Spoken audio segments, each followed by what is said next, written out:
The Thunderbolts looking maybe to be not just a Marvel movie that they need, but something that a lot of people are going to dig. The new movie was screened and it's getting a lot of rave reviews. Is my prediction going to come true? This is going to be one of the highest rated Marvel movies, at least the best one out of this year for sure. I don't know. We're going to talk about it. China might not even see it. Why? Well, because of tariffs. Apparently, China's going to say, no U.S. movies. Is that going to happen? Is that going to hurt them too? We'll discuss that. Jenna Ortega says, let me tell you the real reason why I left Scream 7. And it was a reason a lot of people maybe thought. And Roxy got TV picks. So we got that and more on the Kristian Harloff show today with myself and, of course, Roxy Striar. Otherwise, I would have just lied to you by saying that she had TV picks. So I didn't lie. She's here. It is the Roxy Striar show with me, Kristian Harloff. Let's do it. Are you ready? Yeah, me too. Cock? Oh, wait a minute. That's not the intro. Oh, see? I tried to get clever, and now that's what happens.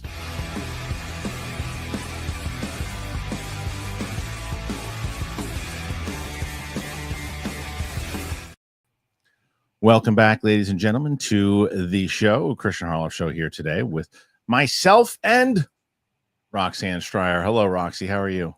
Hi, Kristian. How are you? How are ya? It's nice to see you. How are you doing? I don't even know what are you trying to do right there? I don't think I'm trying much these days. Okay, that's fair. I found a new voice last night, actually. This is one of the things I do when I drive in my car. And I find all the things I can do. That's the voice. That's like the voice. That was the witch voice that you did for Shoes and Beef. Yeah, a little bit. Yeah. A little bit. That's good. Listen, very good at voices. We all know. You are.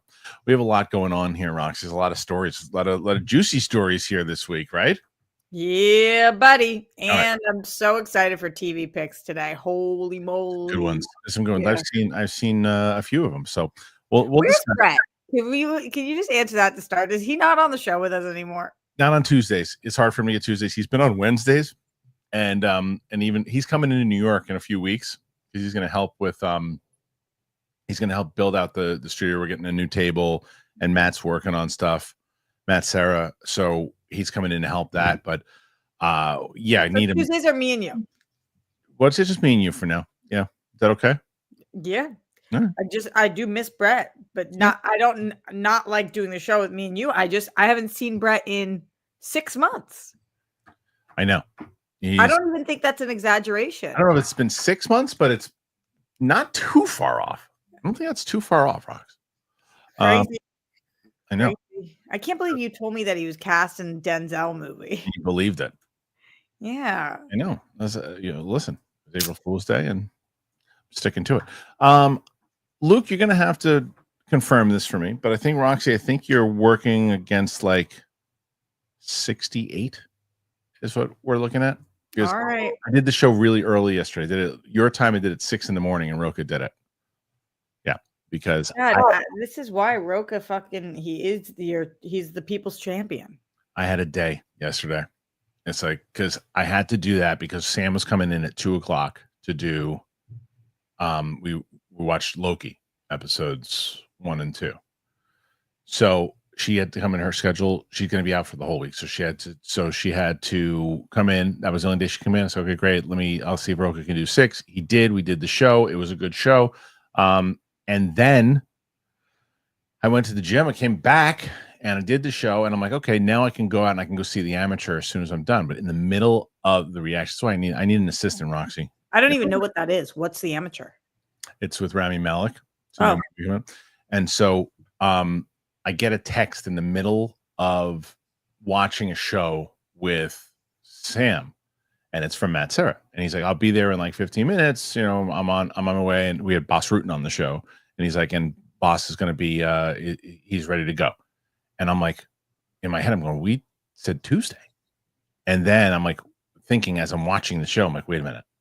I told him I couldn't do Tuesday and that I had to do Monday. Shit. So then, what's that? What'd you do? I had enough time to finish the reaction with Sam.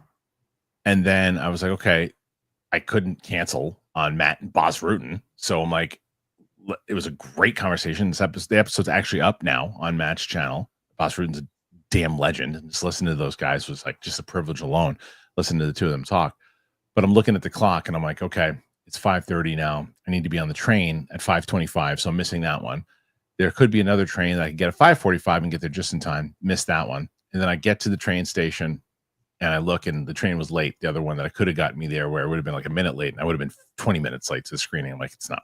There's no reason to do that. So I turned back around, went back to the office, did a reaction to the new Daredevil episode for tonight, did a video for DTE, and then just caught up on some stuff before I started today. What's the deal with your calendar? This doesn't sound like an assistant thing. It sounds like you're not managing your calendar. My calendar is doing a really stupid thing right now. Okay. Don't know why it's doing this, and maybe someone in the comments can tell me. But when I put in, if I put in Roxy and Kristian meeting 2 p.m. April 8th, it will go there it'll list there, but it'll also list it on Monday, April 8th. What? I don't know why. It'll list it 2 days in a fucking row, and I hate it so much. Are you doing a start time and an end time? I just drag it. I drag it into when it's supposed to happen, the show. And so odd. What calendar are you using? Just Apple Cal or Google Cal? Apple. Yeah, I use that too. Yeah.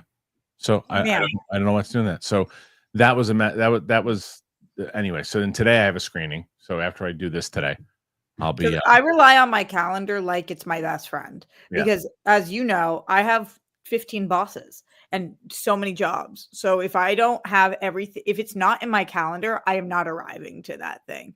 It's like if the second I text to confirm something, that shit is going in my calendar. Otherwise, I would do what you did. Like I would miss everything.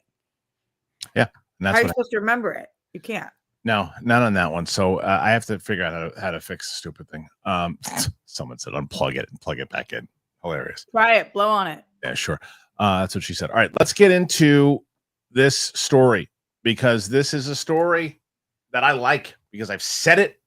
I said it's okay, I heard you say that you've said it, Kristian. When are you've never said that to me. When are you talking about? Almost every show. Ask the audience about what I thought Thunderbolts was going to do the best of any. Not do the best. No. It might do the worst out of the three. I don't know if it'll do worse than Captain America, but out of the three big releases that Marvel has coming out this year, I said it is going to be the best quality wise.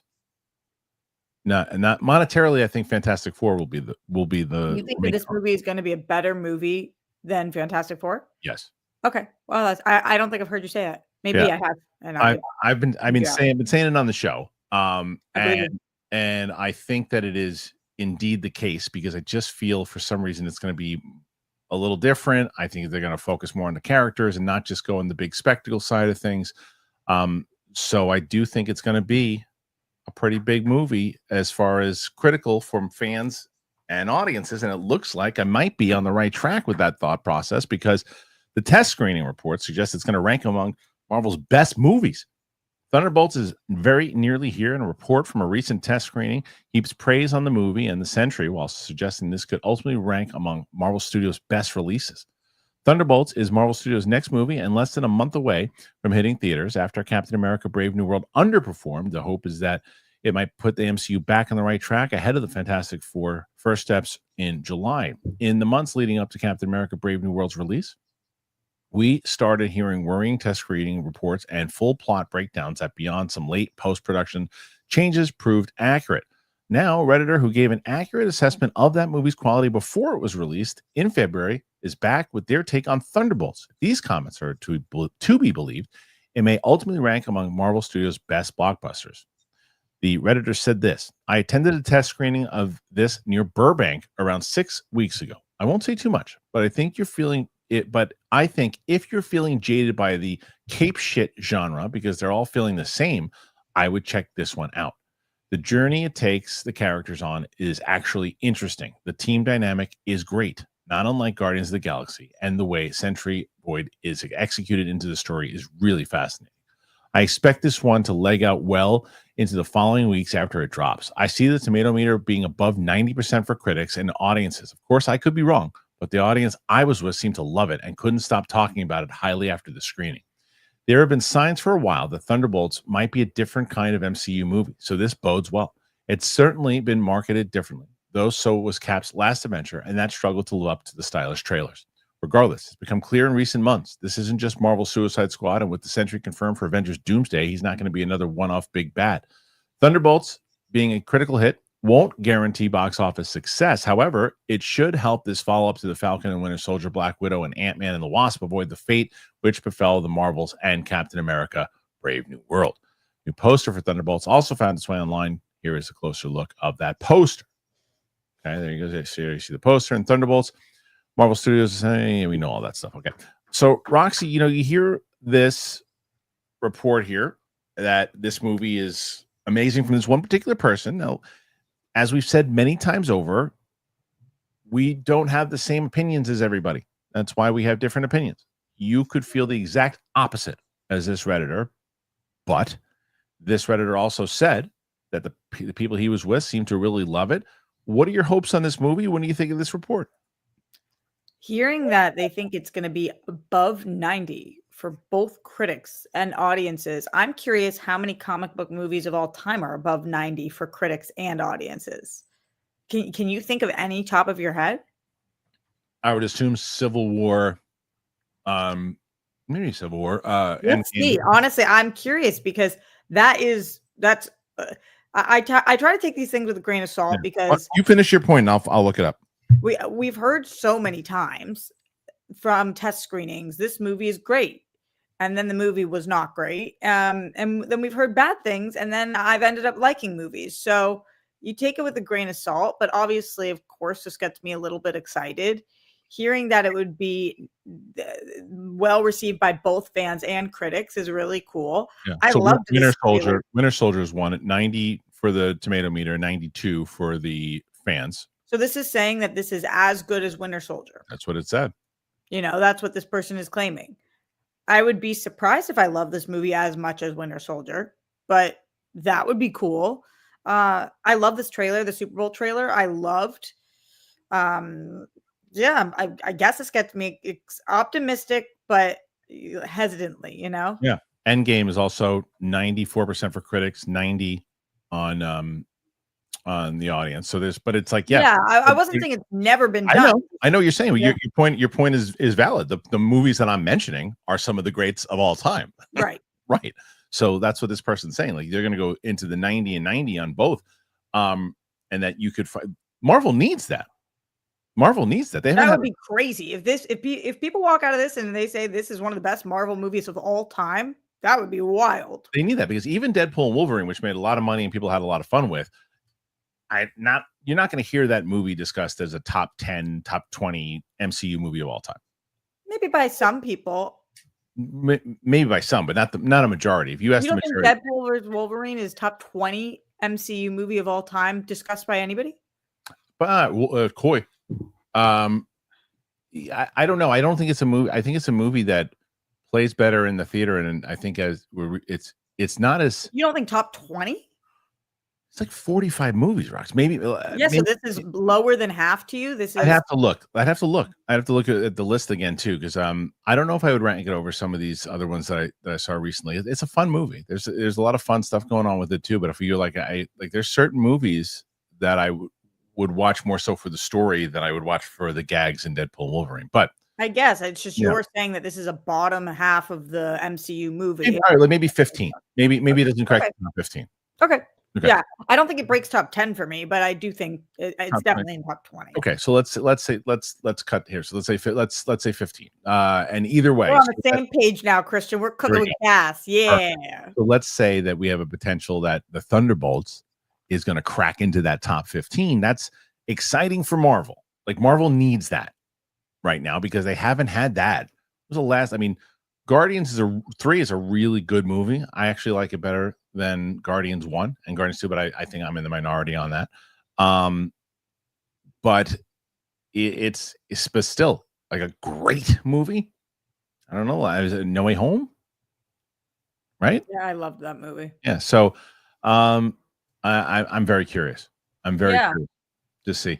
So does this actually move the needle for you? Hearing a person say what a random Reddit user say this, does this actually change your mind about anything? It does, only because it's the same person that was accurate about Captain America, right? And said, I saw it, didn't think it would hit. Looks like it had problems, was sloppy. That's what it was. So you see a movie and you give an accurate description of what I thought. I'm like, okay, well, if I met you once and I said, well, what'd you think of that movie?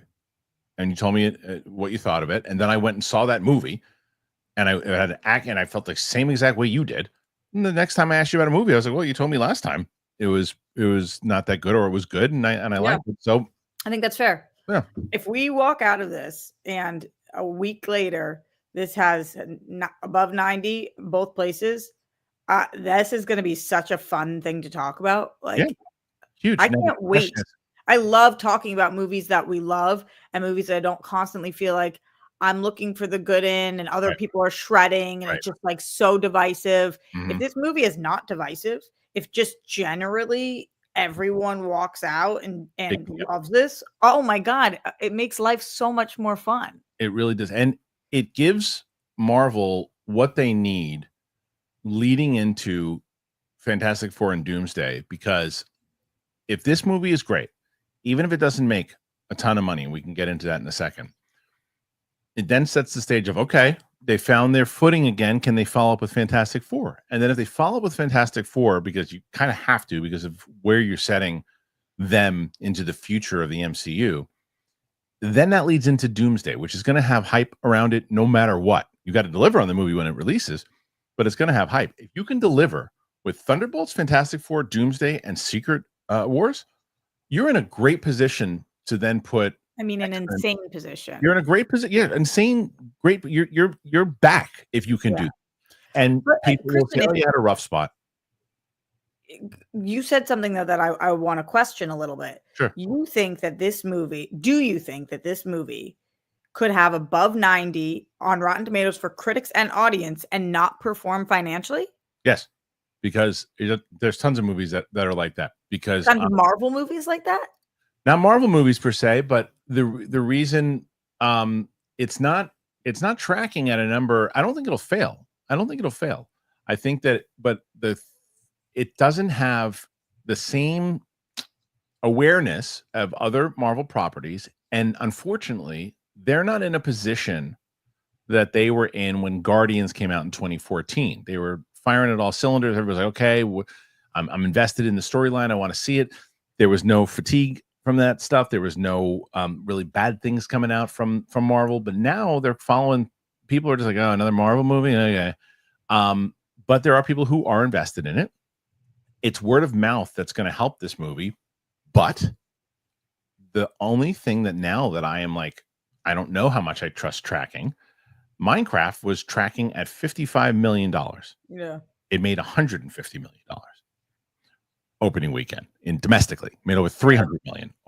So, I'm going to go out and say, if this movie gets above 90 on both the tomato meter and the audience score, then there is no way that this movie doesn't financially do gangbusters.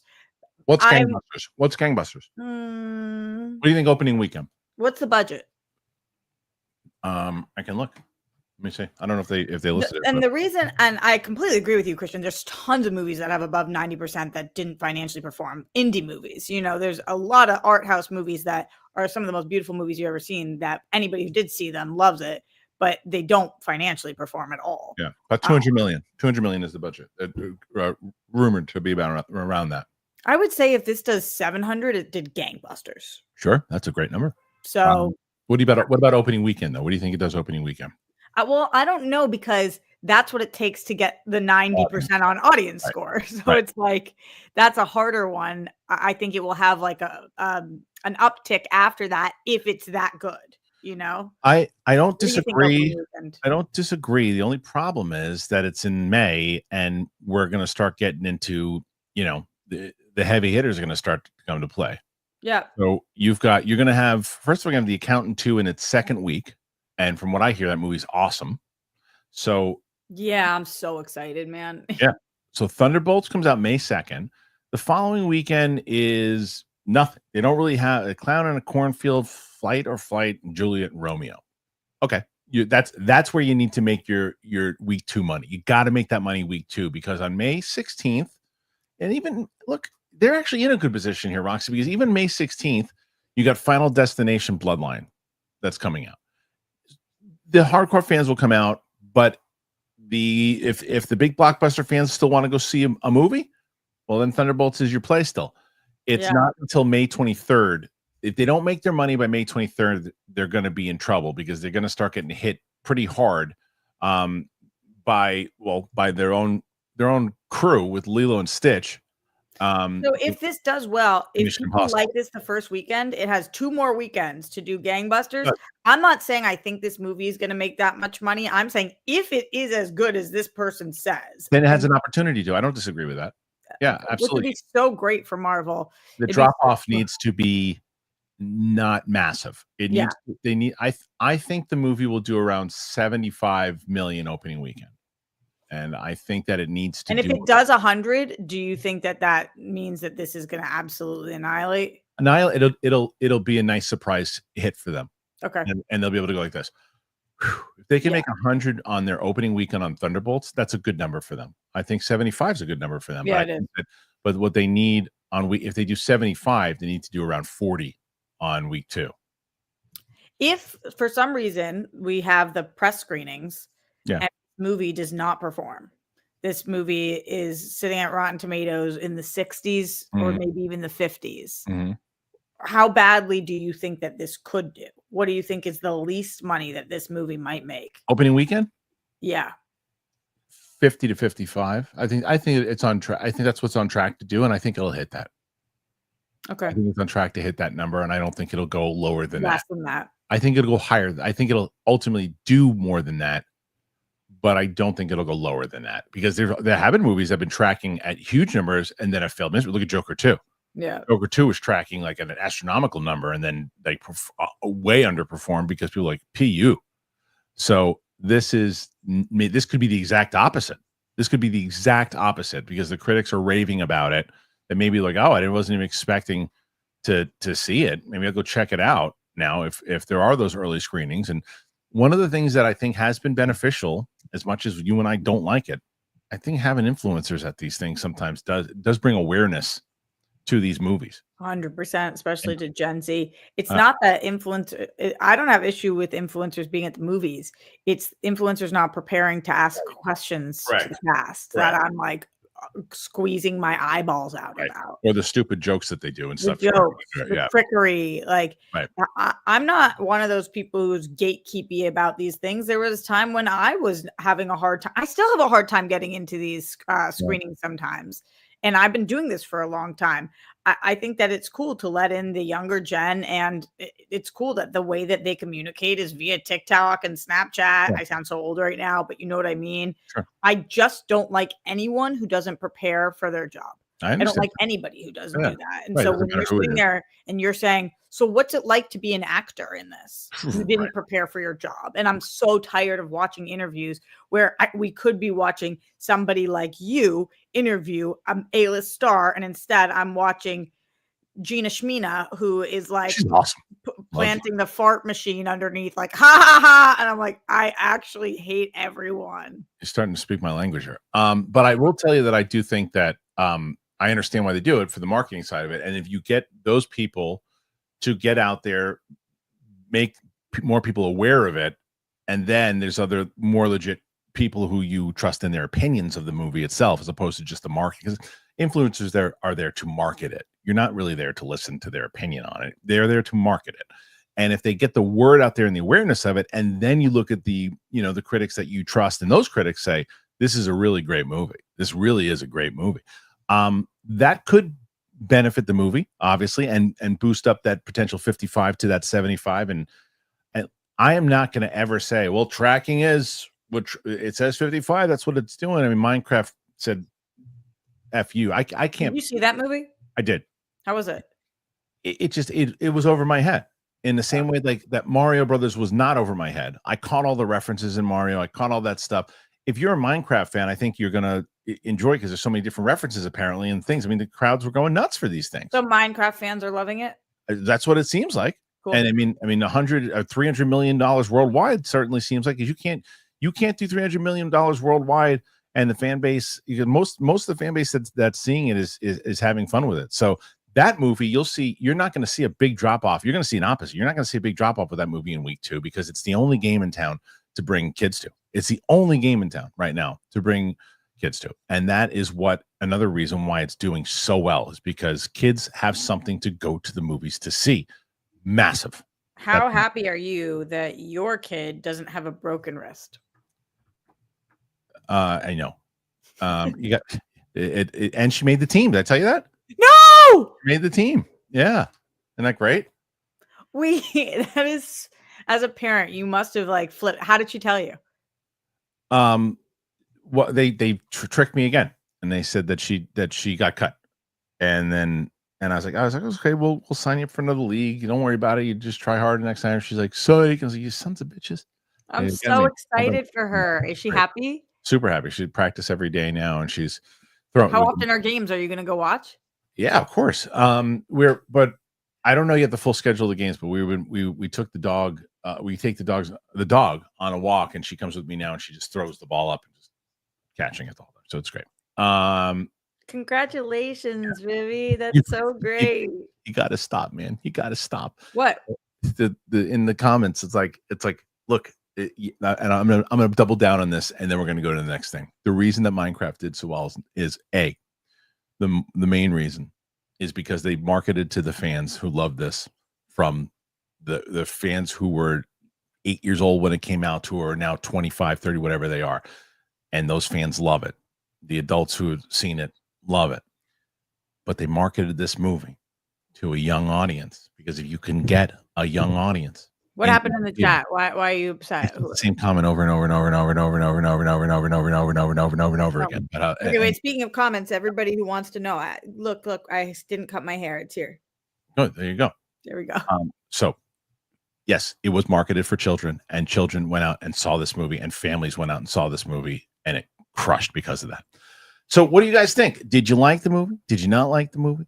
Minecraft? What do you think? But as far as Thunderbolts go, is Thunderbolts going to be the major critical hit that has been rumored?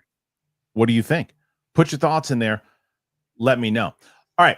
Before we move on to the next topic, we're going to talk about our 2 great sponsors, both Via and Fast Growing Trees. You know how much I love Via. Fast Growing Trees is going to become one of my favorite. You guys like to garden? Oh, my God.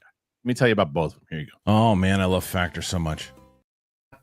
Stop that. I get very excited every time I get a chance to talk about Via. Man, I love Via. 420, it's right around the corner. There's no better time to elevate your wellness routine, whether you want to relax, recharge, refocus. Via has the perfect lineup for you. If you haven't tried them yet, you're really missing out. I've been telling you about them for months. They are the best. I use it all the time. The sleep gummies, oh my God. I'm telling you. I just told my buddy Chris about them. He's going to get them soon.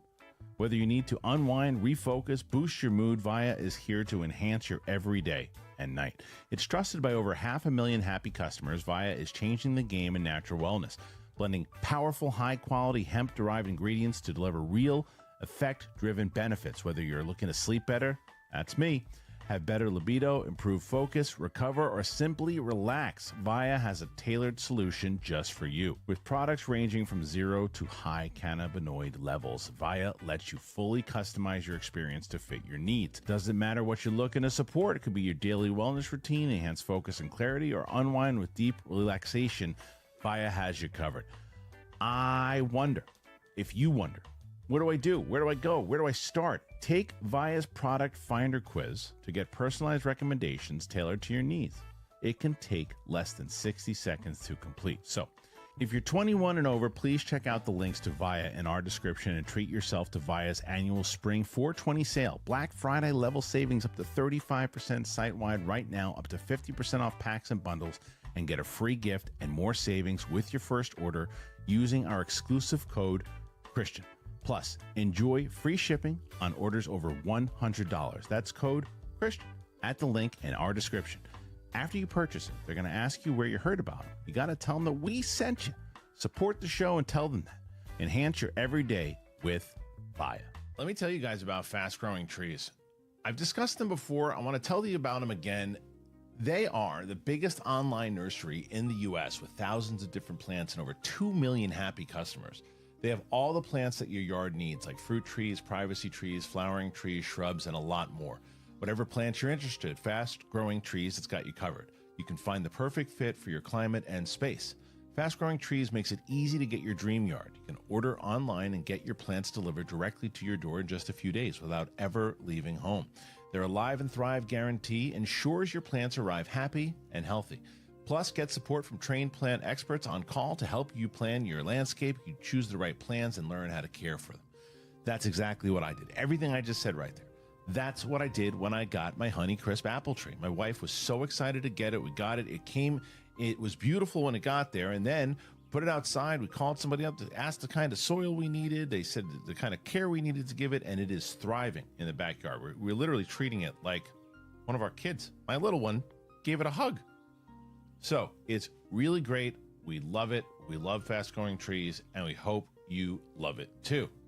This spring, they have the best deal for your yard, up to half off on select plants and other deals. And listeners to our show get 15% off their first purchase when using the code BIGTHING at checkout. That's an additional 15% off at fastgrowingtrees.com using the code BIGTHING at checkout. Fastgrowingtrees.com, code BIGTHING. Perfect time to plant. Use that Big Thing code to save today. The offer is valid for a limited time. Terms and conditions may apply. Thank you to both Via and Fast Growing Trees. Links in the description. I highly recommend both of them. You help out the show tremendously, and when you do get them, tell them that we sent you. Roxy, got that tree. It's amazing. If you ever come to visit New York, it'll be growing. I know that you remember. I have a blue thumb, Kristian. The hell does that mean? Not a green thumb. Oh, okay. You don't like plants? Oh, I love them. I just kill them. Oh, when you're trying to plant them. I can't make it work. I'm just like devastated about it. Fast Growing Trees can help that. They have people who help. But anyway, and Via, maybe you know what? Via you definitely can use. I'll tell you that. You might calm you down. It's the best. Am I not calm? Right now you are. Okay, listen. We have more stuff, and actually this isn't even a topic I sent you, Roxy, because they just released this, and we're already talking about. By the way, thanks for sending me topics for the first time ever. I loved it. I figured I send it to everybody else. I might as well send it to you. So everybody, listen to this. Captain America: Brave New World came out not too long ago. It seems like it came out a couple of weeks ago, and it's already coming out on digital. There's a digital date, and there's other titles that are also up for digital dates. Here is said report. Captain America 4 and more set digital dates.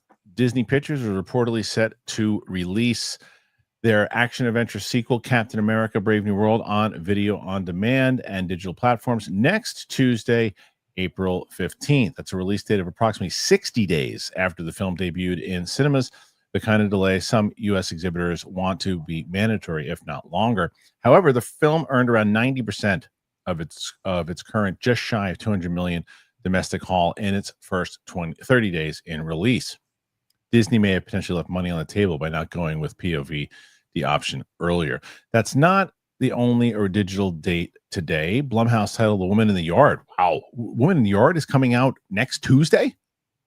Wow. It's coming out 18 days after the film opened in cinemas. I've said, oh my God. Also coming up next Tuesday from Ketchup Entertainment is The Day the Earth Blew Up, a Looney Tunes movie. Meanwhile, this week's releases have become available with Jack Quaid-led Novocaine, Jonathan Majors-led Magazine Dreams, and Mila Jovovich led in The Lost Lands, and the Bong Joon-ho sci-fi comedy Mickey 17, now available to buy or rent. This is so interesting because it says it here. The release comes as a movie release to windows were a big topic for discussion at last week's CinemaCon convention. That is interesting indeed, because that's what I was thinking when I'm reading all this. I'm like, I just remember back in the day, it was like a year before you'd ever see these things appear on HBO or whatever it was. Yeah. Now they're coming. I mean, Woman in the Yard was literally out 2 or 3 weeks ago. That's crazy. And just like, I understand it though. It's like, look, we're not making money in the theater. Get it out of the theater. The theaters want it out of the theater because no one's going to see it. They have other things they could show there. And it's like, let's just try to make money by doing it on digital now. The Captain America thing, to me, to be honest, it proves to me that the budget was about $400 million because they're like, oh, well, they left money on the table. They probably knew there's no world where they're going to even come close to the real money that they spent on that movie. They did not spend $200 million in that movie. Anyone that thinks that is completely naive. They spent a lot of money on that movie, and they realized no, it's just not. It's simple math. Feisty, man. It's a different Anyone movie. who thinks that is naive. It's naive. If you guys at home think that you're naive. You're naive. If you thought that movie was in the same way that I got people texting me yesterday, or tweeting me about the Tony Gilroy talking about Dave Filoni and Favreau. And I don't know what you're talking about. So I have famously said, and I stand by it, that Filoni is not a big fan of Andor. He doesn't believe it as far as how it fits into the Star Wars world and all these different things. People are tagging me that Tony Gilroy had a comment and said that the people are trying to put a wedge in between himself, Favreau, Filoni, that they've been supportive of the show in general. I said, yeah, I've never said otherwise. I think that of course they're going to say, what do you think Filoni's going to do? He's going to openly say, hey, we're not helping you out. Doors closed, Gilroy. Of course not. It's going to, what do you need? This too. Doesn't mean that you can be a fan of something. You can, help people who's working for you. And then around the corner, like, I don't think this fits in what we're doing. I don't think this is just because I missed your commentary on this. Why do you think Filoni doesn't like Andor? Like insider knowledge? I just think so. Let's just say that. Let's keep it vague. Let's just keep it vague and say that I think that he does. Do you think that it is valid for fans to question you when you're fake?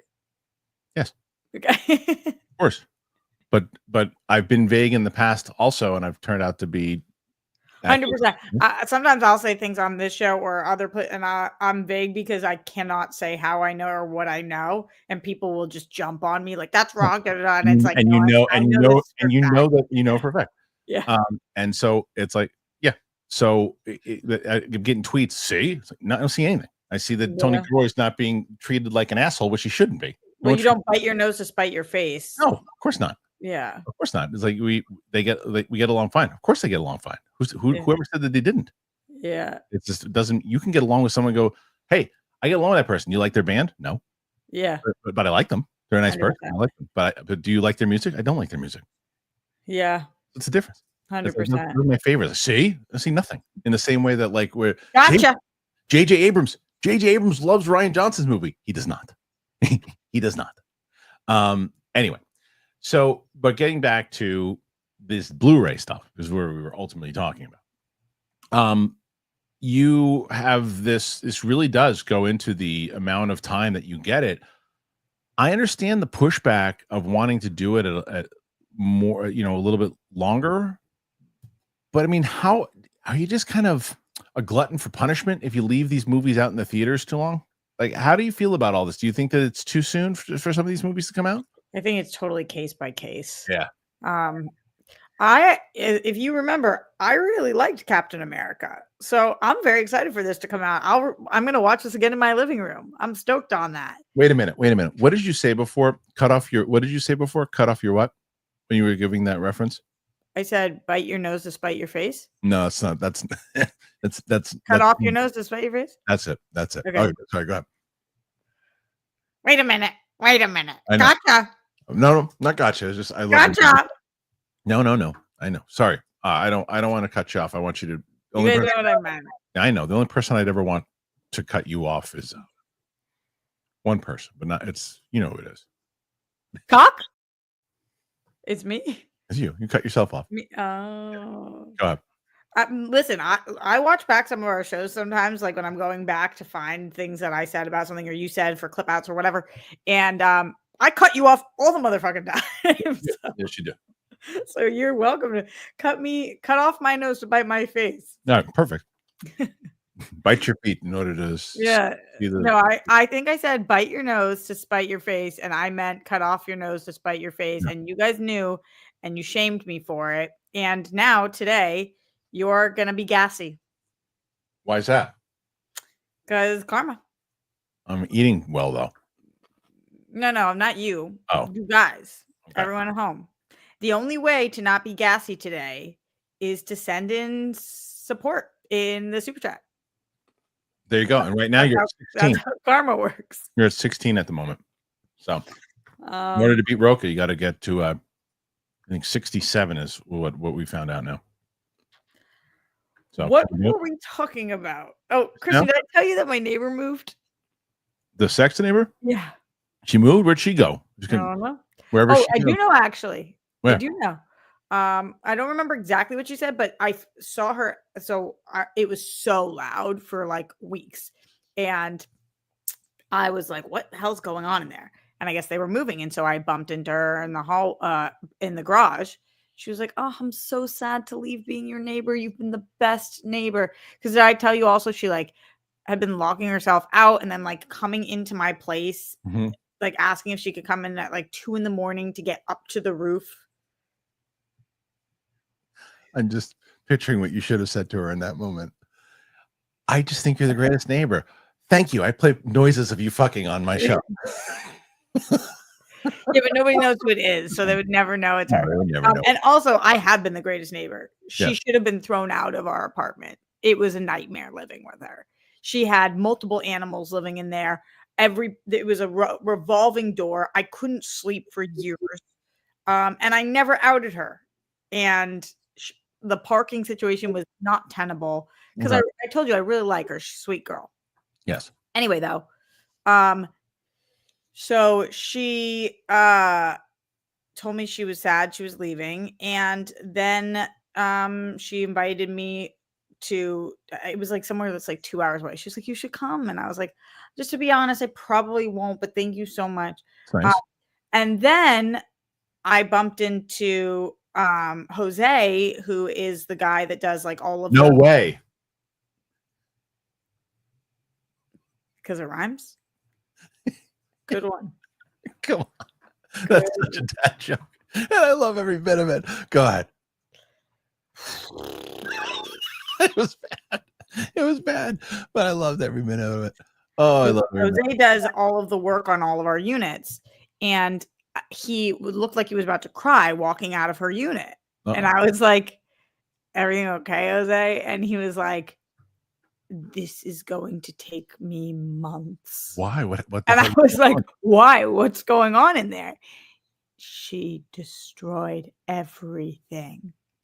Just like, I have no idea.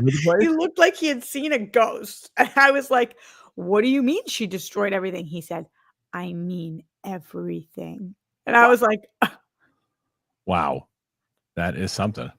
It was something. So I guess I'm going to be neighborless for as long as it takes them to fix up the whole place. That's a good thing for you. Someone said, I'm sorry, Roxy. Someone just told me that the fast growing trees link wasn't working. So I'm updating that. I don't know why it's not working, but I'm no way. Jose. Let me do this and let's see. Fastgrowingtrees.com. Use that code. Big thing. I just updated it. So hopefully that works. Let's see. Okay. So anyway, so she moved. That's good. It's good for you. She left a mess, whatever it was. Yeah. Poor Jose. Poor Jose. Working on my end. Okay. So anyway, let's move on because this is, Are you going to get an assistant? I don't know. But what I'm going to tell you that we are going to do is I'm putting all these up on clips. This is going to be a nightmare to make this past story a clip, but nonetheless, it'll be a clip. Subscribe to the Clips channel. It is just Kristian Harloff clips, and we're clipping out the entire show. We're going to be doing that every day, so make sure you head on over there. We didn't want to clog up the main channel, so we made the Clips channel. So if you can't catch up on the whole show, you can go over there and you watch it. So subscribe to the Kristian Harloff Clips channel, and that's how you can watch the show in spurts. And for people asking, time codes. Look, I have somebody who does time codes. It's a fan. Guess who doesn't have time to do time codes? Me. Okay. Next thing I want to get to, Roxy, I want to talk to you guys about this Jenna Ortega story, because when the Melissa Barrera stuff was going on, then right around the same time, Jenna Ortega left Scream 7. Everyone's like, oh, she left because of Melissa. And then there's reports like, no, she didn't. She left because of her scheduling. And they're like, no, she left because of Melissa. Nobody knew. Nobody knew why. Well, she clears it up and tells you exactly why. Ortega commented on the Scream 7 exit and also talked on the Abrams project, hot off of her success with Beetlejuice late last year. Jenna Ortega returned to cinemas with A24's Death of a Unicorn and will shortly be seen in the weekend's thriller Hurry Up Tomorrow. The actress is one of the most in demand out there right now with multiple projects on the way, more in the works, along with a second season of Wednesday having already been shot and dropping on streaming giant Netflix sometime later this year. One film you won't be seeing her, though, is Scream 7. After appearing in the 5th and 6th installments, the actress opted out of returning at a time when the project seemed to be falling apart over at Spyglass. There was a new interview with The Cut. Jenna Ortega confirms her exit, and she said it had nothing to do with pay or scheduling around her Wednesday commitments, as trade reports originally suggested. Rather, Ortega was well aware that the project was collapsing in real time, from the exit of directors Tyler Gillette and Matt Bettolini-Alpin to the firing of her on-screen sister, Melissa Barrera, over a tweet. The Melissa stuff was happening, and it was all kind of falling apart. If Scream 7 wasn't going to be with that team of directors and those people I fell in love with, then it didn't seem like the right move for me in my career at that time. In the same interview, Ortega confirmed she does have a role alongside Glenn Powell, Emma Mackey, and Samuel L. Jackson in the J.J. Abrams subtitled upcoming film at Warner Brothers Pictures. She calls it an original J.J. script with some fantasy elements. Shooting on that will begin shortly in London. Finally, she also reflected on some past interview comments where she got in hot water out over, namely, that she sometimes changed the scripts Wednesday because they didn't seem to make sense to the character. People took umbrage with that, saying it was disrespectful of the writer. She says she's now learned from the experience. I used my words really poorly. All I had to do was say, improvised. You live and you learn. I don't want to. I'm just going to say this. This is all I want to say because I don't want to keep rehashing it. This is how you do interviews. This is how you do interviews. This is how you say, look, yeah, I said that thing, and oops, I said the wrong thing. What I should have said was this, and I didn't want to have respect for it. And she's right. She says, improvise. Nobody bats an eye at it. It was a good interview. The other thing that she did very well was, and this is what a lot of these clickbait headlines have already said, Jenna Ortega says she left because of the Melissa Barrera situation. It's not what she said.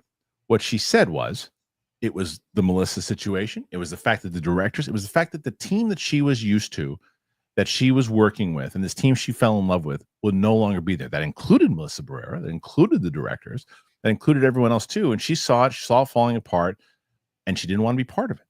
I thought the answer was classy. I thought the answer was done well. And I thought it was, and I honestly think it was a smart move for her. She didn't need to be in those movies. So what do you make of these comments? Yeah, that somebody picked up some media training. Yeah, 100%. You know, Jenna Ortega told us in an interview once that she shot Wednesday while she had COVID. Do you remember that? And everybody was like, why did you just admit? Nobody even asked you. Why'd you say it? Right. Why'd you tell everybody that?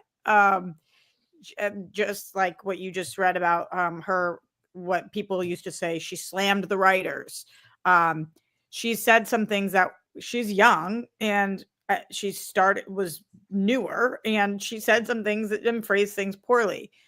Here, I think that a lot of people have been wondering what her political views are, considering she left after the Melissa situation. And what she said to you guys was, I love the team I worked with. That wasn't the team anymore. And so I didn't want to be part of it anymore, which is the much more simple and elegant answer as opposed to whatever thing she could have said that might have gotten her in trouble. So I think she's a good job. Great answer.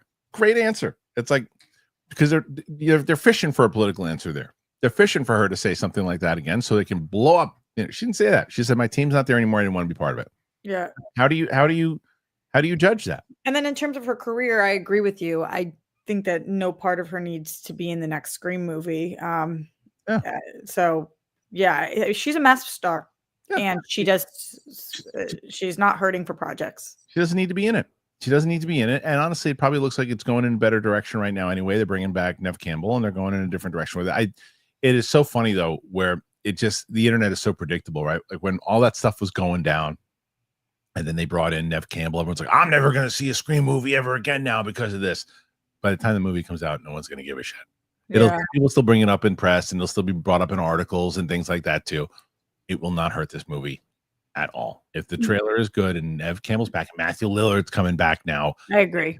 It's going to be rushed. I completely agree. Yeah. Mel in the chat said she did leave before the directors left. That is not true necessarily. It's not necessarily true. She left before she left before we knew that the directors that's exactly right. But she's in the know and in the loop. So you nailed it. That's what happens. Is that like, hey, it's not been announced yet. They're leaving too. They're taking off, or they could be in communication, texting each other. We're leaving the project soon. It hasn't been announced. All right, screw it. I'm out too, and that's it. You don't think she knew that they were leaving? Of course she did. Before we did, we're the last to know. Of course. That's how it works. You found out about it afterwards, but that's not how it works. It's perfect. And Roxy's going to talk about it. Like the studio is a perfect example. That they cover that type of stuff of how. Oh my God, man, I love it so much. But I mean, again, like I always say, I mean that's a controversial subject in general. But hey, I liked what she said. What do you guys think about the comments that Jenna Ortega made? Do you think that they were good? Do you think that no, it was too safe? She should have dug her heels in a little deep and talked about it a little more. What say you? Put your thoughts in there. Let us know your opinions. Okay, moving on. We are going to get to this one. This is something that this is the closest to political that we'll get on this show, because it's relevant to the movie business right now. And that is that China is considering a U.S. film ban over tariffs. China is supposedly or reportedly considering a ban on Hollywood movies following President Trump's indication yesterday that he will impose an additional 50% tariff on China if Beijing does not withdraw its retaliatory tariffs on the United States. If he sticks to his plan, total U.S. duties on Chinese goods this year could rise to 104% by Wednesday. China has swiftly labeled the move blackmail and reportedly is considering a slate of retaliatory measures, according to both Bloomberg and the Daily Mail. Those potential measures could reportedly include a reduction or outright ban on the import of American movies, according to sources for at least two influential Chinese social media figures. Though not the juggernaut they once were, U.S. films still managed to gross $585 million in China last year, around 3.5 of China's $17.71 billion box office, and among the largest share of foreign films. Chinese authorities have absolute control over the film distribution in the territory, and such a ban could result in major revenue losses for summer blockbusters like Jurassic World Rebirth, Superman, or Mission Impossible: The Final Reckoning. Trump's tariffs and trade war have already shaken many industries, with cinephiles in particular concerned that events will only hasten the potential death of physical media and discs, and the hardware to play them becomes more difficult and expensive to produce. All right, Roxy, this is yeah, I know it's a major topic, and not just with movies. Obviously, I want to know how you're going to navigate this without being political, Kristian. So you talk first.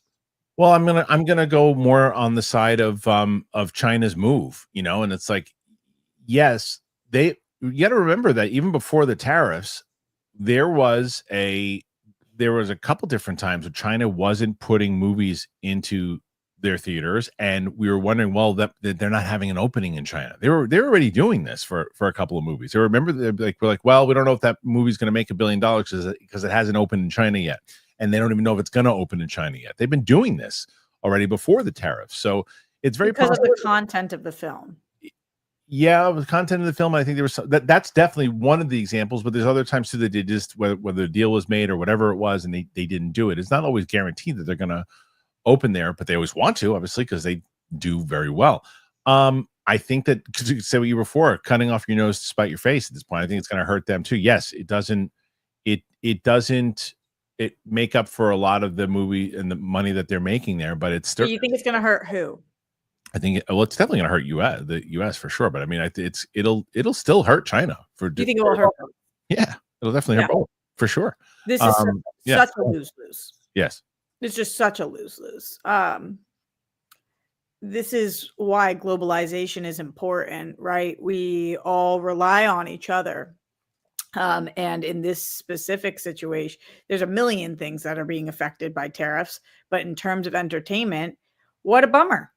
What a massive bummer this will be if movies are not performing as well because they're not able to be seen in China. And if the people of China are cut off from American movies because the government is using it as a playing card, which I'm not saying they should or shouldn't, just lose for who loses here are the artists and the civilians. Right. Yeah. I mean, bummer. Yeah, it's what it looks like. And I don't know that this will actually happen. But I'm saying if it does, big bummer. I don't think it will. I think it's a big pissing contest right now. We just don't know. We don't know how the chips are going to fall. And we have absolutely no say in it. We just have to watch it play out. And wait. Yeah. Yeah, it'll be interesting to see once the big movies come out. But the two that they mentioned, I think were really accurate. Those are the ones that get hurt the most, or Jurassic World, I think, and Mission Impossible. Because what I will say is I thought my prediction was that Jurassic World will hit $1 billion because it's like every Jurassic World movie makes $1 billion. It just seems like it's guaranteed at this point. If it doesn't open in China, it will not hit $1 billion. That is that to me is a guarantee. Yeah. So I don't know. We'll see. We'll see how it pans out. Yeah, it's a huge market. What do you guys think? Do you think that this is going to happen? Do you think that it won't happen? Do you think that if it does, it's not that big of a deal? What say you? Put your thoughts in there. As we always say, we want to hear what you're thinking on these situations. Okay, before we get to your questions, I want to get to some TV. Woo! We had some good TV stuff coming out this week. So, Roxy, let's get to it. These are Roxy Striar's picks. Roxy, we got some good ones here today. Let's start with this one. Handmaid's Tale returned last night, dropped at midnight with 3 episodes. Did I watch all 3? Yes, I did. Yes, I did. This to me is one of the greatest shows of the decade. I absolutely love it. This final season, I wanted, when we came back, there's a specific character. I don't want to give you guys any spoilers if you haven't watched it yet because it's been out for less than a few hours, that I want to punch in the face the whole time. I just want to punch her in the face. So they're doing a great job this season, and I really hope that this show sticks the landing. Typically, things that are based on books tend to stick the landing more than when there is an IP. So I have high hopes, and it's an excellent show. All right, next one here. White Lotus had its finale, and I loved the finale. I thought they did a great job. I've even liked it even more listening to Mike White talk about the finale and learn about the different plot points that were cut, scenes that were shot, people who slept together, fights that happened. It's been cool to see a creator be so open about, like, this is what we also filmed that wasn't in there, and to kind of wander with your mind to different storylines that could have been. But I thought this did a really great job. There was a lot going on, and I was invested in every character. So really excellent finale for season 3 of White Lotus. Okay, next one after that. Love on the Spectrum. Man, oh man, this is season 3. They dropped 7 episodes, and I watched it in one day. This is the top 10 show of the year for me, and was last year as well. There's no better reality show. There is no better dating show. There is no show that makes me cry harder or cheer. The best people on television are in this show. And Explain what the premise is. The premise is it's people who are on the spectrum, on the autism spectrum. There's certain, it's like a dating show where they go on, and then the show sets them up with other people that are usually on the spectrum as well, to try to find the loves of their life. This, go pull it back up. Okay, hold on. I will in a second. Okay. The image to the left, I have no idea what I'm looking at. That's not Love on the Spectrum. It might be season 1. It's hard for me to see, but the image on the right is this season of Love on the Spectrum. Okay. And it's just amazing. Like, I think that they do a great job asking each other the best questions, the most important questions, and they cut all the bullshit. So, like, we'll be watching people on a date, and they'll cut right to it. what are your interests? What are your deal breakers? What are you looking for in a relationship? Am I it? No, I'm not. All right, thank you so much. I had a blast. Like, and we see all different kinds of things, speed dating, or like a lot of the cast members are allowed to pick what kind of dates they want to go on. So there's one guy who's like, I want to go feed the goats. And the girl's like, yeah, hell yeah, let's go feed the goats. I mean, it's and Wayne Gretzky so and Tom Brady are there.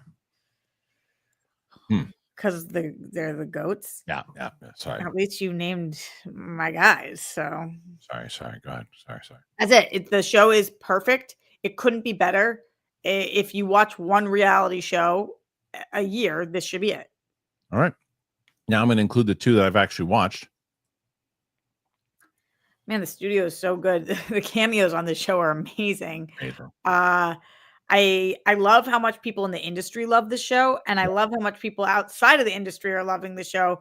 If you listen to Seth Rogen talk about it, he's been getting text message from every major studio head, all of these producers, actors who are like, this is the most accurate. And that's crazy because it's batshit and it's great. And Seth does a great job. I love the entire cast. I think that probably Ike, Seth, and Catherine. And then Catherine O'Hara too. Everyone's just killing it. So good. It's such a great show. I'm really enjoying it. It's like it really is Curb Your Enthusiasm meets Entourage. Yes. And it has that feel of it's scary how like so many of those types of stories actually happen, and it's amazing. Okay. Last one. Man, I texted you about this, Kristian. Did you? When? No, just that 1923 is the worst advertisement. Oh yeah. This show is amazing. It's amazing. Their tagline for the season is like when skiing. I'll read it while you talk about it. Stupid. This show is so good. And if you know, it's like I don't talk to a single person who watches this show who's not obsessed with it. But then so many people don't watch. Ranching versus skiing. It's a deadlier fight for the Duttons than it sounds. Horrible tagline. What the hell is it even trying? It has nothing to do with what the show is at all. It's so stupid. So stupid. I just feel like they haven't advertised this well. I mean, it's a stellar cast. It's an epic love story. The fight sequences are amazing. This show is so good. It's amazing. It's so good. And the finale was phenomenal. Did you watch? I did, of course. Yes. Sadie and I watched the whole thing. It was because it's 2-hour finale. You watched the show, but the finale did. Yeah. 2-hour finale. We watched it. And we were like, because Sadie's like, I don't even want to watch the whole thing tonight because it's too long. And I'm like, right. So I know her well enough. We're watching it. And there's like this big thing that happens at a train station, right? And so I pause it. I go, all right, time to go to bed. He's like, turn it back on immediately. And it's tough. It's kind of it's a tough finale, but it's a really good one. And just beating a dead horse here, no pun intended. That Brendan Skinner is just you and I have been saying from the beginning we're obsessed with him, but I have to say, what is her name? Oh, she was great. She was great.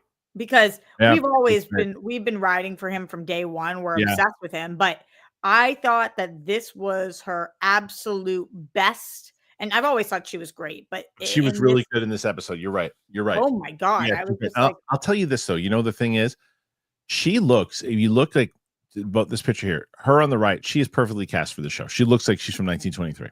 Yeah. The girl on the bottom left, does not, all the way in the bottom left. Yeah, I know who you're talking about. Does not look like she's from 1923 at all. And it's not her fault. The way that they made her up, she looks like you could film her in a magazine. Yeah, that's true. It's true. But she was good in the show. Great actress. Yeah, they're all really good. Yeah. I like the Banner storyline too. I don't want to give too much away, but it's really good. I thought, the whole thing. That Banner storyline was awesome, and I loved him from Game of Thrones. So I'm so glad that they had that angle for him. And who's not getting the love that he should? And I wish Mike was on the show for us to talk about it. Is Timothy Dalton? No, Timothy Dalton. Ford definitely, but Timothy Dalton. I've never seen Timothy Dalton in a role like this. Right, because you've never seen like this. Yes. No, I've seen him. Yeah. I love Timothy Dalton, but I've never seen him in a role like this. No, not like this. He's a great villain. Great villain. Oh my God. I hate him. Yeah, he's a great villain. I really, really hate him. I feel like the show did a great job, without giving spoilers, of this finale was realistically sad. Like there are some we lose some people that we love, but also we got enough victories that I felt like, whew, like, all right, let's go. It was solid. All right. Well, there you go. There's Roxy's TV picks. Out of those shows, what have you seen? What you haven't seen? What are you gonna see? Put your thoughts in there. We want to know exactly what you're thinking. All right. Before we get to your questions, I got to tell you guys, I've been eating healthy, doing what I need to do, and one of those ways that I've been doing that is with Factor. And I'm so glad that they are on the show. I'll tell you about them, and then we're going to get to the questions. Here you go. Oh, man, I love Factor so much. I really do. And you should be Factor your best season yet with nutritious 2-minute meals from Factor. Eating well, it's never been this easy. You just heat up and enjoy, giving you more time to do what you want. Get outside instead of prepping and cooking indoors. Factor meals arrive fresh and they're ready to eat. They're perfect for any active lifestyle. They have 45 weekly menu options. You can pick gourmet meals that fit your goals. Doesn't matter what it is, Calorie Smart, Protein Plus, Keto, and more. Factor powers your day with satisfying breaks, on-the-go lunches, premium dinners, and guilt-free snacks and desserts. It's easy to savor more this spring. Factor meals pack in the flavor with none of the fuss. I have been using Factor religiously. Why? Because I'll go to the gym, I come back, I'm in a pinch. They send me meals that I like, that is good for my diet, the things that I'm doing. Healthy, you can choose whatever you want. Factor's got it. So you got to get started at factormeals.com/Kristian50 off and use that code Kristian50 off, and you get 50% off plus free shipping on your first box. That's code Kristian50 off at factormeals.com/Kristian50 off for 50% off plus free shipping. Try Factor out. Tell them that we sent you. You're going to love it. I hope you're trying them out. I hope you're trying all of our stuff out. Links are in the description for Factor. All right, Rox. The Roxinator. Roxalita. Roxanne, you don't got to turn on a red light. What's our number? Currently at 41. That's good. When Steph won last week, she was at 30 going into the question. So I think I get so happy for her. When she wins, I think you've got a shot. She beat you last week. I think you got a shot to beat Roka this week. But you need around 30, just about 30 right now to beat Roka. Nathan Drake, is it true that Daredevil viewership is lower than Agatha? I don't know what the current ones are. Reported that.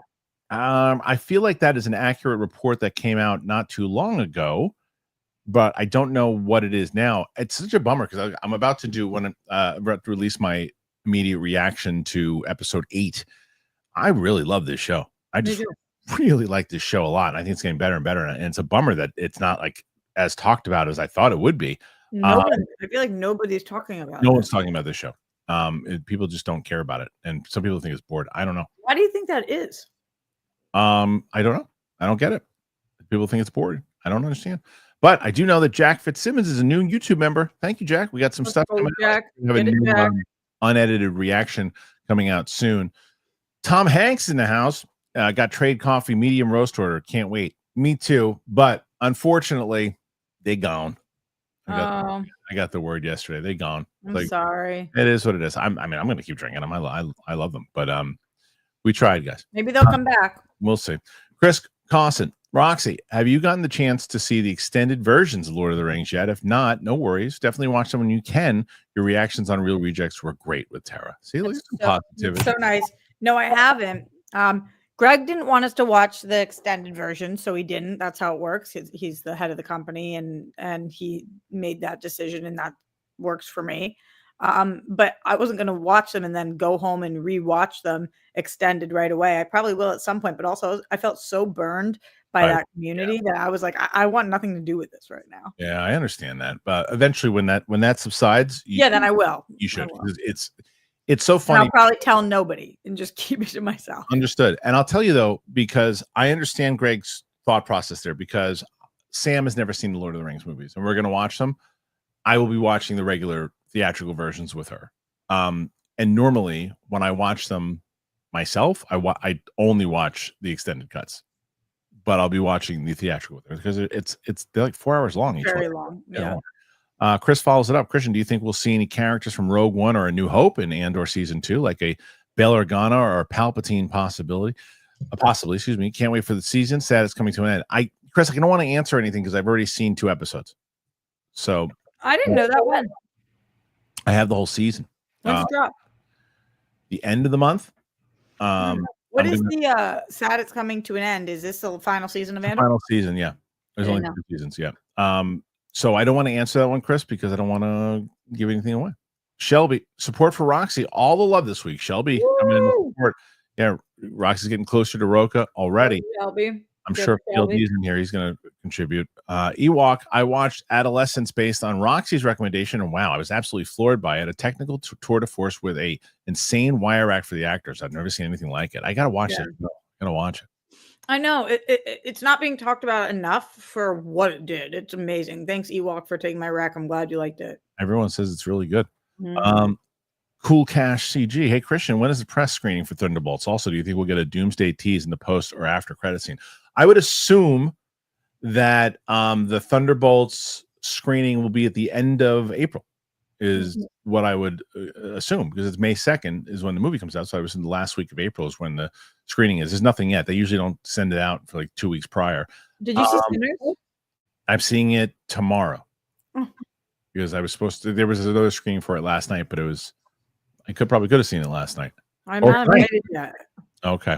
I wonder how did you see I guess I can't say, is it still an embargo? Might be the social embargo's up, so we posted for Real Rejects. Coy and Greg saw it, and I haven't spoken to either of them, but I edited their review, and it seems like they were floored by it. Really? That's it doesn't surprise me. It's Ryan Coogler, and I've heard that, so I'm just hoping that the trailer was a complete mislead, and maybe that's exactly what the case is. As far as Cool Cash's question in regards to the Doomsday tease, no, I don't think we're going to get a Doomsday tease, but I do think we'll get a Fantastic Four tease. What do you think, Rox? I don't know. Okay. I think that's probably I'm more in your camp, but I wouldn't be shocked if we did. Yep. Dixon Cider, I love Roxy's Spirit, Jersey. She's from Boston. My mom's from Jersey, but maybe you like my Spirit jersey. Oh, did I wear one? Is that what it is? I don't know. Oh, okay. Leor M, support for Roxy and Kristian. Have a good day. Thank you, Leor M. Appreciate that. Thanks, Leor. Ewok, winter is coming. Did you see that science? Yeah, I did see this story. Did you see this story, Roxy? Did you see that scientists have brought back dire wolves, as in the same wolves from Game of Thrones that went extinct over 10,000 years ago? This is some Jurassic Park level stuff. I did see that. I did see it, and I watched a bunch of stuff on it yesterday. And I'm so glad, Ewok, that you brought that up, because I wanted to talk about this with somebody this week. This is a crazy, crazy story, and shows you what science is capable in general. It also shows you, like, who the hell knows what else has been or is possible down the lines. What do you think about this? It's kind of scary and kind of cool, it's unbelievable. But this is why I really try, especially in recent years, to not speak on things I don't know. I am so not a scientist and not a doctor, which is why we have to listen to experts in our fields about what they know and what they can do. Because this was something that if you were like, could you do this? I would have been like, no, who could do that? Mm-hmm. Someone could. They looked cute as crap. They really did. How are they going to age? And the question is, how long will they survive? Is the question too. And is this, you mentioned Jurassic Park. Is this something that eventually they would try with dinosaurs? If this is something 10,000, a woolly mammoth, like, is this something that they think? I did just see that they found a perfectly preserved fossilized dinosaur, which was like crazy. Right. So who knows? Crazy shit's coming down. Bobby Jackson, not sure if you heard, but theaters have a sneak peek showcase on April 22nd, showing all the stuff that they showed at CinemaCon for $5. That's pretty cool. No, I didn't know that. So cool. I love that. I didn't hear that anywhere. Did you hear that, Rox? No, I love that. That is really great. I don't think I'm going to do it, but I think that the fact that they offer that to people is pretty great. I like that. I like it. Wait, what's wrong? How is it a clickbaity headline? Who said it? Who? I don't know. Marco said very clickbaity headline, but we talked about that for the majority. He's not talking about us. That would be a stupid comment. He's not. He's talking about something. He's talking about a different story. He would be that if he was talking about us and the fact that we talked about that that'd be crazy. He doesn't mean us. He's talking about somebody in the comments. That would be moronic. Huh. Matt, Thunderbolts could be a victim of its release date. It only has 2 weeks before Mission Impossible and Final Destination. Guardians of the Galaxy 1 came out in August with zero competition. Sure. Didn't you say 3 weekends, Kristian? I think we went through it's got its weekend and then 2 more. So it's got 2 more. So it's really 3 total that it's got to cover. So I don't think if you're putting a movie out in May, that's when you want to put it. You want to put it in the beginning when you don't have a lot of competition on it, for sure. Totally. Yeah. By the way, sorry, Marco. He said it wasn't about us. I didn't think so. There's no way. There's no way. I was like, whoa. It wouldn't make any sense. I think he was probably talking about something else in general. That sounds good. Okay. Polo. Marco Polo. Nathan Drake. Paramount confirmed 1944 is the next Yellowstone spinoff series. Will focus on Spencer and his son during World War II era. Sounds great. Oh, I was going to say that's okay. That's interesting because when it ended, I said I knew 1944 was coming out. So I was what are the years that we've gotten? 1883, 1883 is that what it is? 1883, yeah. 1973, and then 1944 will be this one. Wait, 1883, 1923, 1923, 1944. Because I was going to say if Spencer, if they're doing 1944, Spencer would be alive. So the question is he? I mean, because it's only what 12 years later. So, or no, 22 years later, 21 years later. Sorry, math. What would a World War II show look like for this? Yeah, well, he wouldn't be in World War II with his son, so that's interesting. In the same way that, well, I guess his son would be, right, because he would have to be drafted. He would be in his 20s. The question is which we know because the son apparently is. So I didn't watch Yellowstone, so I just know that I guess Daphne Coleman played Kevin Costner's dad at one point. Well, that's Daphne Coleman is okay. The son. So the question is how much stuff. I don't know. So that is interesting. I'm excited to see. I just wonder if Sklenar will be in it or will it be someone else playing Spencer. Well, he said it's because it's 22 years later, or so is Sklenar playing him, or he's going to play it. He's going to play. I mean, he has been booking everything. Yeah, the movie I'm going to see tonight, he's in. What is it? Drop. Oh yeah. I heard really good things. Good. Looking forward to seeing it. Mike Joyce watched Showgirls for the first time, and wow, I'm surprised that got a theatrical release. That pool scene is quite memorable. Have you seen it? Yeah, of course. And the reason it got released because Esther House. Esther House was huge in the 90s, and it was right. Why are you surprised it had a theatrical release?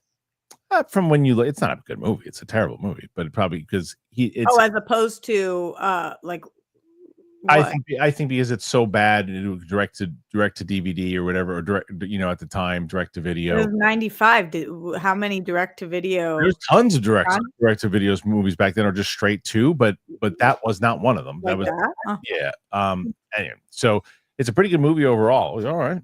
Well, there you go. Gina Gershon was stunning. I'm surprised you're so enamored with 90s Julia Roberts when 90s Gina Gershon. I said I think she's sexy too, but it just Julia Roberts is. I watched Bound for Real Rejects. So sexy in that. Yeah, great movie. I mean, great movie. Oh my god. I know. It's a great movie. I mean, oh my god. But I don't know. I think Gina Gershon's so sexy, but Jennifer Tilly to me might be the sexiest person of all time.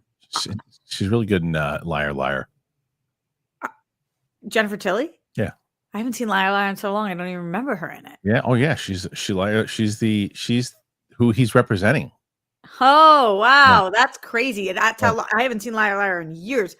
I'm obsessed with the Chucky franchise, and that's what I thought was the first time I ever saw Jennifer Tilly, which apparently it wasn't. She was in a movie that I love in the 80s called Let It Ride with Richard Dreyfuss. And she plays like the sexy girlfriend of this rich guy who is there and Richard Dreyfuss is kind of down on his luck gambler who's just having the best day of his life betting on horses, like almost like magic. It's a great movie. I love that movie so much. Gopal, we know Roxy has seen Bound, so she's familiar with 90s Gina Gershon. Showgirls was my big senior year in high school. Why were they both talking about Gina Gershon? Probably saw the super chat. Oh. Yeah, I love Bound. Yeah. So are you more into Gina Gershon than you are Jennifer Tilly? Yeah, I think she's a little. They're both sexy, but I think that Gina Gershon had a little bit more. I like the sass. I like the sass. Oh, that's such a good movie. Sass always gets me. Armada, the new Lady Gaga album is decent, very 80s. I haven't heard. Listened. Never heard. But I did listen to the new Mumford and Sons. Oh, how's album. that? Good. I was so excited. They haven't dropped an album in like 7 forever. years. Yeah, that's great. Mike Joyce, I'm eating Chipotle. I may be gassy no matter what. That's the truth. That's what happens. But you also gave support, so now you'll be less gassy. That's true. And Roxy, you are at 55. You're approaching Roca. You need about 13 to tie. Hell yeah. Bobby Jackson, have either of you watched the trailer for Havoc coming out on Netflix this month with Tom Hardy and directed by Gareth Evans, who did the Raid 1 and 2? I did watch the trailer. It looks awesome. I think it is so crazy that I can be in the industry I'm in, feel like my fingers on the pulse, and there could be a Tom Hardy movie directed by Gareth Evans, who I have never heard of this before. You just sent in the super chat. Oh my God. Roxy, it looks so Havoc? good. I've literally never heard of it. Bobby, thank you for putting this on my radar. You have to look at the trailer. It looks so good. Speaking of which, so I don't know how familiar you are with MMA and stuff, Roxy. I don't know if you are at all, but no, Steph is very familiar with MMA, not me. Boss Rutan is like a legend, right? He's like a legend. Like one of the toughest dudes. This is an amazing name. When you said it earlier, I was like, I don't know who that is, but that's a sick name. He's just a badass. Everybody respects Boss Rutan, right? Is his first name BOSS Boss? BAS. Boss. I'll show you a picture as we pull this. This is Boss Rutan from when he was just to show you. He just looks like a damn badass, right? So let me show you. And so anyway, he was in the documentary. You know that movie that's coming out with The Rock about the MMA fighter? No. It's an A24 movie. It's called The Smashing Machine. Oh. And so it's based on and so Mark Kerr is the fighter, and Boss was really good friends with Kerr and was in his corner and everything too. And he was in the documentary. They liked him so much in the documentary, they cast him as himself in the Smashing Machine. He talked about it a little bit, but he is I want to see the picture. Yeah, I'm trying to bring it up there. I'm going. What was my point with that? I had a point. What were we talking about? So we asked him who all the people in Hollywood, as far as who the real toughest person he thinks is in Hollywood. He said Tom Hardy. He said Tom Hardy's out there actually fighting in tournaments and stuff. Look at that. Would you fight that guy? I wouldn't. No, it's more his face than his body. He looks so serious. Oh yeah, he and that's when he was in his prime, obviously. But like he's what an absolute. How old is he? Not in his prime now? Nah, he's got to be in his late 50s, I would assume. Let's see, maybe even older. I don't know. Let's see. I'm not sure. 60. He's 60 years old. But he could beat up 20-year-olds with his left hand. Anyway, so yes, I'm very excited to see that movie, Bobby. I think it's going to be. I'm glad to see Tom Hardy coming back. I haven't watched Mobland yet. Have you? No. I'm going to watch that one too. Armada, her neighbor definitely wrecked Jose's unit. That's so bad. Poor Jose. No way. Come on, that was better than you give me credit for. Chris Granier. I just don't understand why you think it was good. Because it rhymes? No way, Jose. You never heard people say that? No way, Jose. Yeah, I've heard it, but that's a saying like that. You think that was Jose? So I said, no way. Come on, that was good. Chris Granier. Hopefully, Jose didn't use a black light. No shit. I'll tell you what. And luckily, Jose. After all this time, I don't know whether this was her job or her fun, and I still don't know what was happening in there. Sex. Yeah, you knew that. Mark, Jason, Ali, love to see you, Roxy and Kristian. How are your families? Thank you, Mark. Nice to see you too, buddy. Families are good, man. Everybody's doing good. It's been the little one is just the little one decided this morning. She goes, I don't know where this came from. She goes, Dad, put on Irish music. I was like, why? She's like, because I want to dance to Irish music. What'd you do? I put on some Irish music, found some on YouTube, actually. The kid puts her hands on her hips and starts doing the Kate Mulligan dance like she's been doing it. You gotta get her in touch with Kate. She was doing it like she'd been doing it all of her life. She never did it once, ever. She's turning around. She's kicking her legs out. And she's like, I want to take Irish dancing lessons. I'm like, okay. Did you ask her where she got this from? I think, where did she say it? She said she heard something on TV or something, but I don't know where it was, but she's go back. Yeah. What? Go back? I'm a person too. Wait. What? I'm love to see you. Oh yeah, how's your families? My family's okay. Thank you for asking. It's been a very tough week. Yeah, I'm assuming that's why Mark Jason Ali is asking me about it. I adore you, Mark, and it's been challenging. Thank you. that's what I'm saying. That's Mad what I'm Sinister, saying. Mad Sinister McCall. Can't wait for Lioness. Loneliness, I was gonna say. Lioness, Roxy. Honestly, I would watch Beckinsale paint a barn. What is your favorite Beckinsale movie? Underworld for me, the tight black leather suit. I gotta say Serendipity. Oh, that's a really good one. Yeah. I luckily in this movie she does a lot more than paint a barn, but yeah, she kicks major butt. I only watched the Underworld movies for the first time for the Rejects channel. Did I tell you that? No. I'd never seen them before. Before or after the movie? Before, Okay. but not before I knew anything about the movie. So Sure. in the last year, and that was so cool, and I'm like obsessed with those movies now. So I feel like those are top of mind. But there's another one I was looking at something recently. I was like, I completely forgot that was her, and I wanted to. I'm looking right now to see if I can tell you guys what it was. When I find it, I'll let you guys know. Do you know I was kind of in a movie with Kate Beckinsale? I don't understand how that's possible. Did you get cut out? Yes, but I still got paid for it for about 15 years. Really? Yeah, Whiteout is a movie that she was in, and I worked for Silver at the time. I was just leaving, and they liked my voice. They wanted me to do the voiceover for when they're in this compound, and I did this whole thing, went and did all the ADR and everything. My voice was in it, and then they decided last minute they wanted to use a different voice actor, but they liked my stuff. I still got paid for it because I shot it. So there you go. That's good. It was Pearl Harbor. I forgot she was in that, and I actually love that movie. Oh yeah. I know that other people don't, but Underworld's probably my favorite. Serendipity is a great choice, though. Yep. Right. Bobby Jackson. The trailer for the animated Predator movie directed by Dan Trachtenberg dropped this morning. Plan on watching the movie. Comes out on Hulu June 6th. Probably I will, because I think that Trachtenberg has a hold on what the Predator franchise is all about.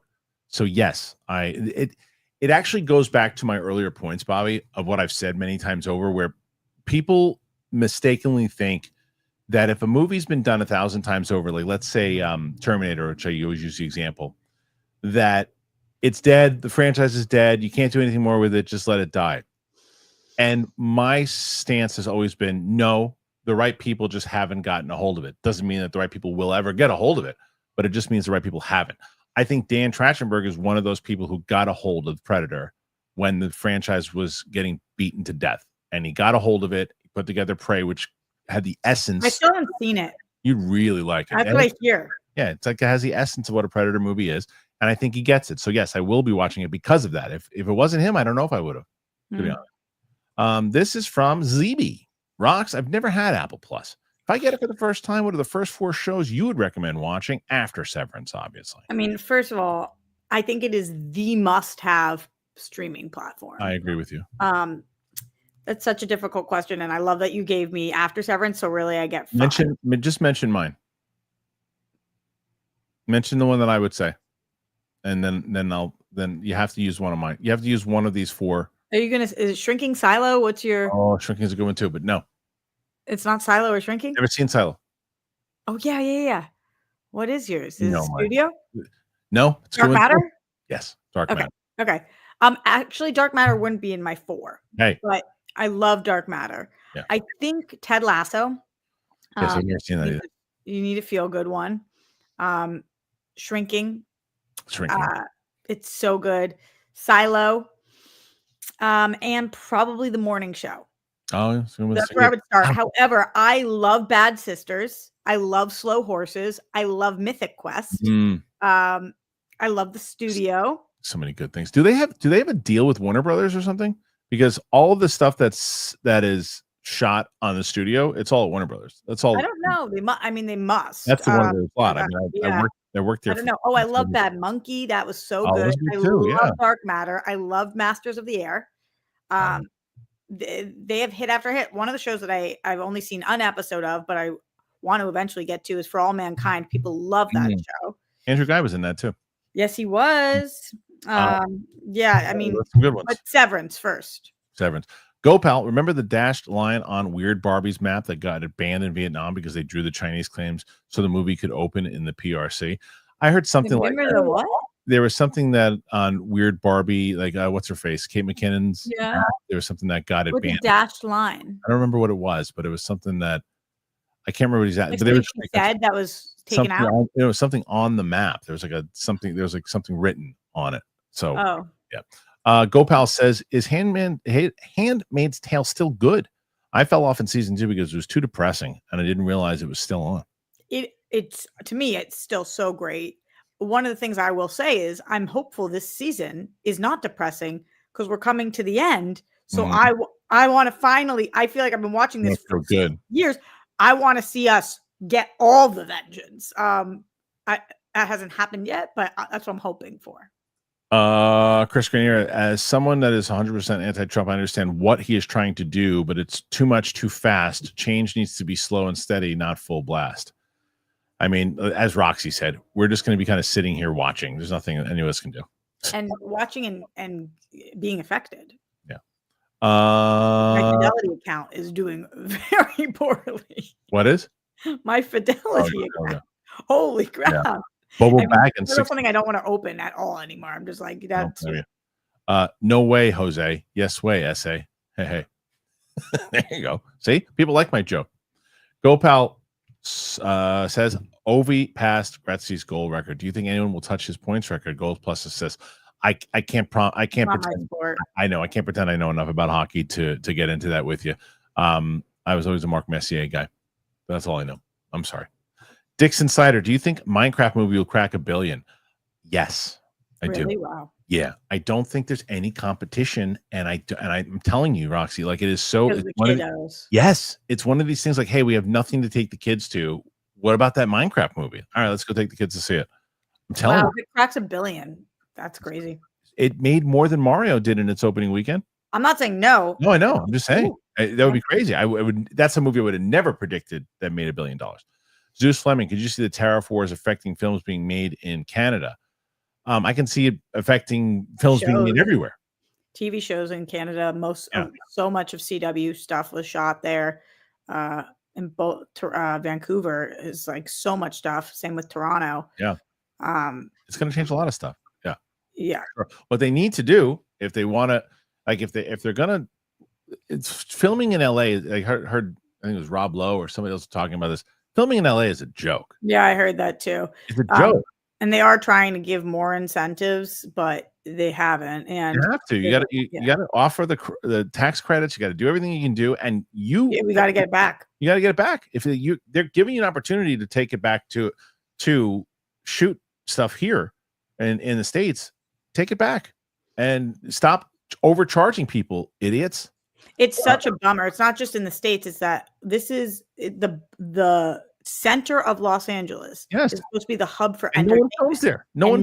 Nothing shoots here, and rightfully so, because you lose money. It's tax. It's idiocy. Crazy. As Rob Lowe said, it's idiocy. It's almost criminal. Bobo Baggins 66. Hope you guys are doing good. Kristian and Roxy, you were both tight. Wait, Kristian and Roxy, you were both tight butthole?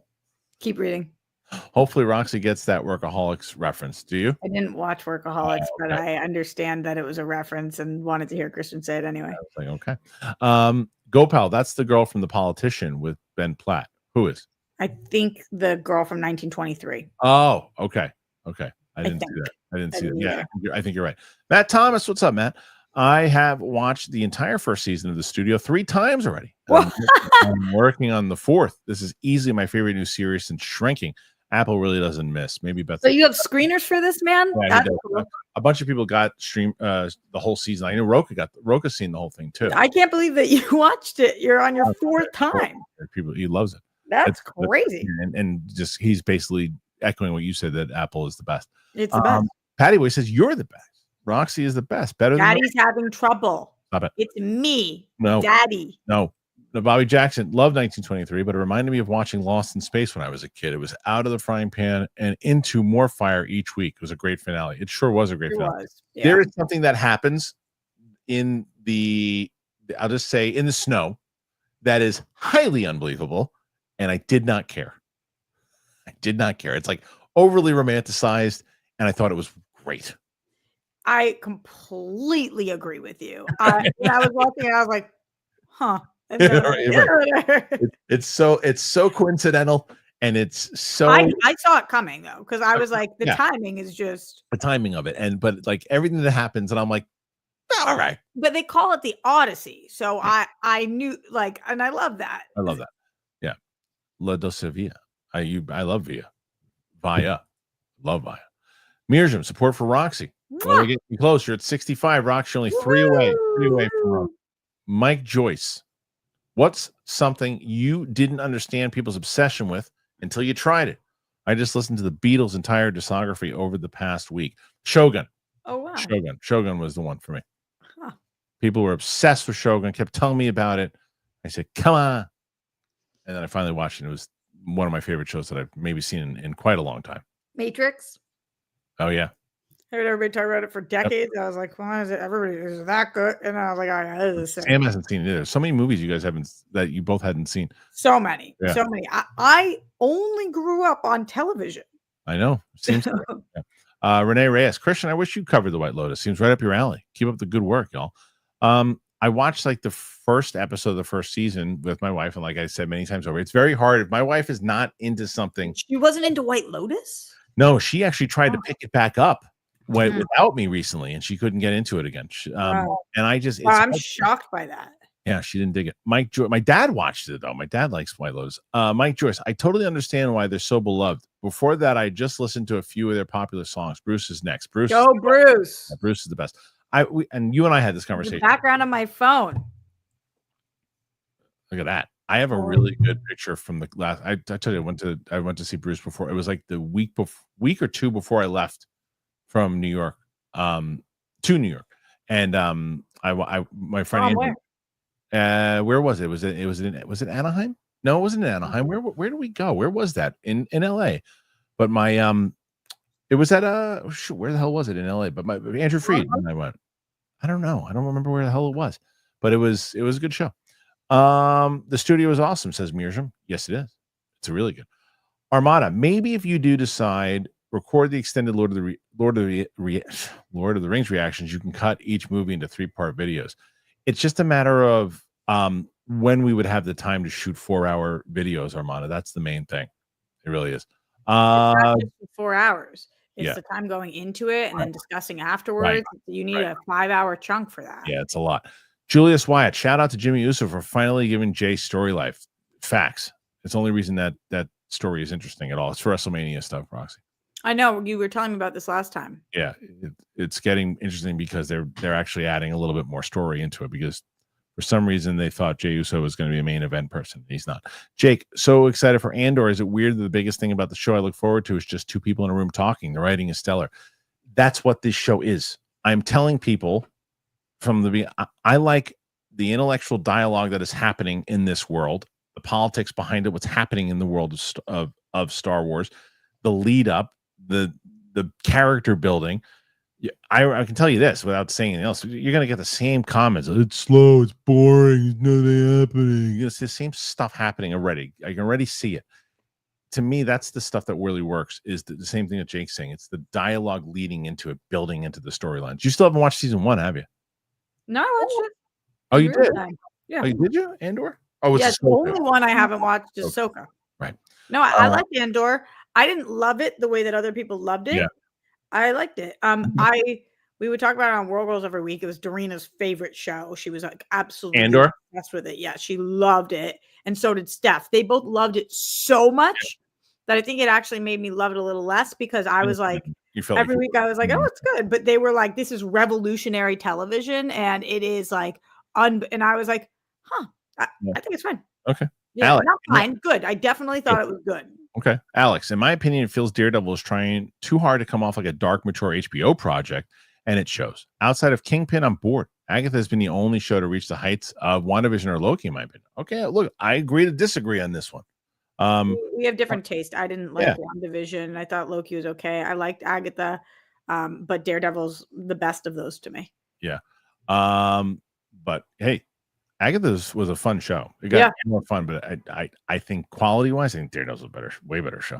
Bitch Boy, Bet a Steak Dinner, Superman versus Fantastic Four. I think we might be on the same page though. I would never bet a steak dinner on this. Yeah, we'd be on the same page.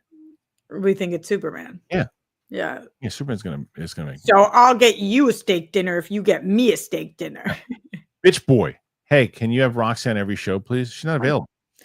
Oh my God. You're First not. of all, You're oh my God, Bitch Boy. Do you want to start being on Wednesdays? My favorite. What? Do you want to start being on Wednesdays also?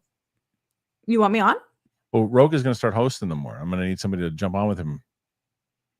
I think Wednesdays are pretty good for me. All right, so we might start putting you on some of those shows too. So there you go, Bitch Boy. Thanks for helping us out. I'm obsessed with Bitch Boy. Yeah, nice job, Bitch Boy. It's one of my favorite. Was one of my favorite quotes. Or you ever see that or videos? The one where it's like a weather guy who comes. He's asking the kid at the convenience store, and he goes, "What do you think about the weather and everything too?" And he goes, "Wouldn't you like to know, Weather Boy?" The little kid calls him Weather Boy, and he goes, I don't think so. Who are your parents? It's hilarious. Paul Hitchcock, you see the Predator Killer of Killers trailer? No, I did not see it yet. I did not see it. I probably wait. Josh Needle. What is Killer of Killers? Is that the animated? The animated one that Bobby was talking about. Yeah. Josh Needle, I feel about Daredevil the way you do about Skeleton Crew. I just don't care enough to bother. That's fair. I'm over the MCU TV shows. Give me great movies again. You can't argue with that. You aren't saying it sucks. You're saying I don't feel like it. I saw some dopey video from somebody saying like Skeleton Crew is the ideal show. It is peak Star Wars. No, that's not what I'm making fun of. What I'm making fun of is, and if you don't like it, then you're the part of the problem that you won't even give it a shot and watch it. It's key Star Wars. And it's like, wait a minute. It's the same thing. If I'm already beaten down by some of these shows and it doesn't interest me because I don't think it's, going towards me, then I don't want to watch it. However, if I was then saying to people, hey, if you watch that show, you're not a real Star Wars fan, well, then I'm part of the problem. But if you are saying because I didn't watch it, I'm not a real Star Wars fan, you are part of the problem. It's like, if people don't have an interest in something, they don't have an interest in it. That's it. Can I give you my hot take? Sure. I, more than any franchise, more than Star Wars or Marvel or anything, I am a television fan. Yeah. So I watch, as you guys know, 120 shows a year. Most people watch 10 shows a year.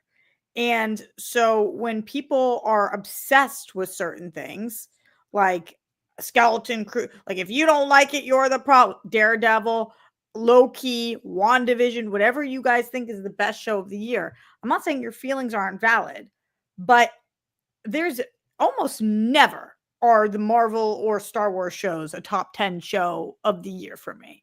Almost never, because I'm a television fan, and usually they're not the best TV shows. They're really good or mid or whatever, but it's not the best TV show of the year. So it's just so different when I'm talking about television. That's my life.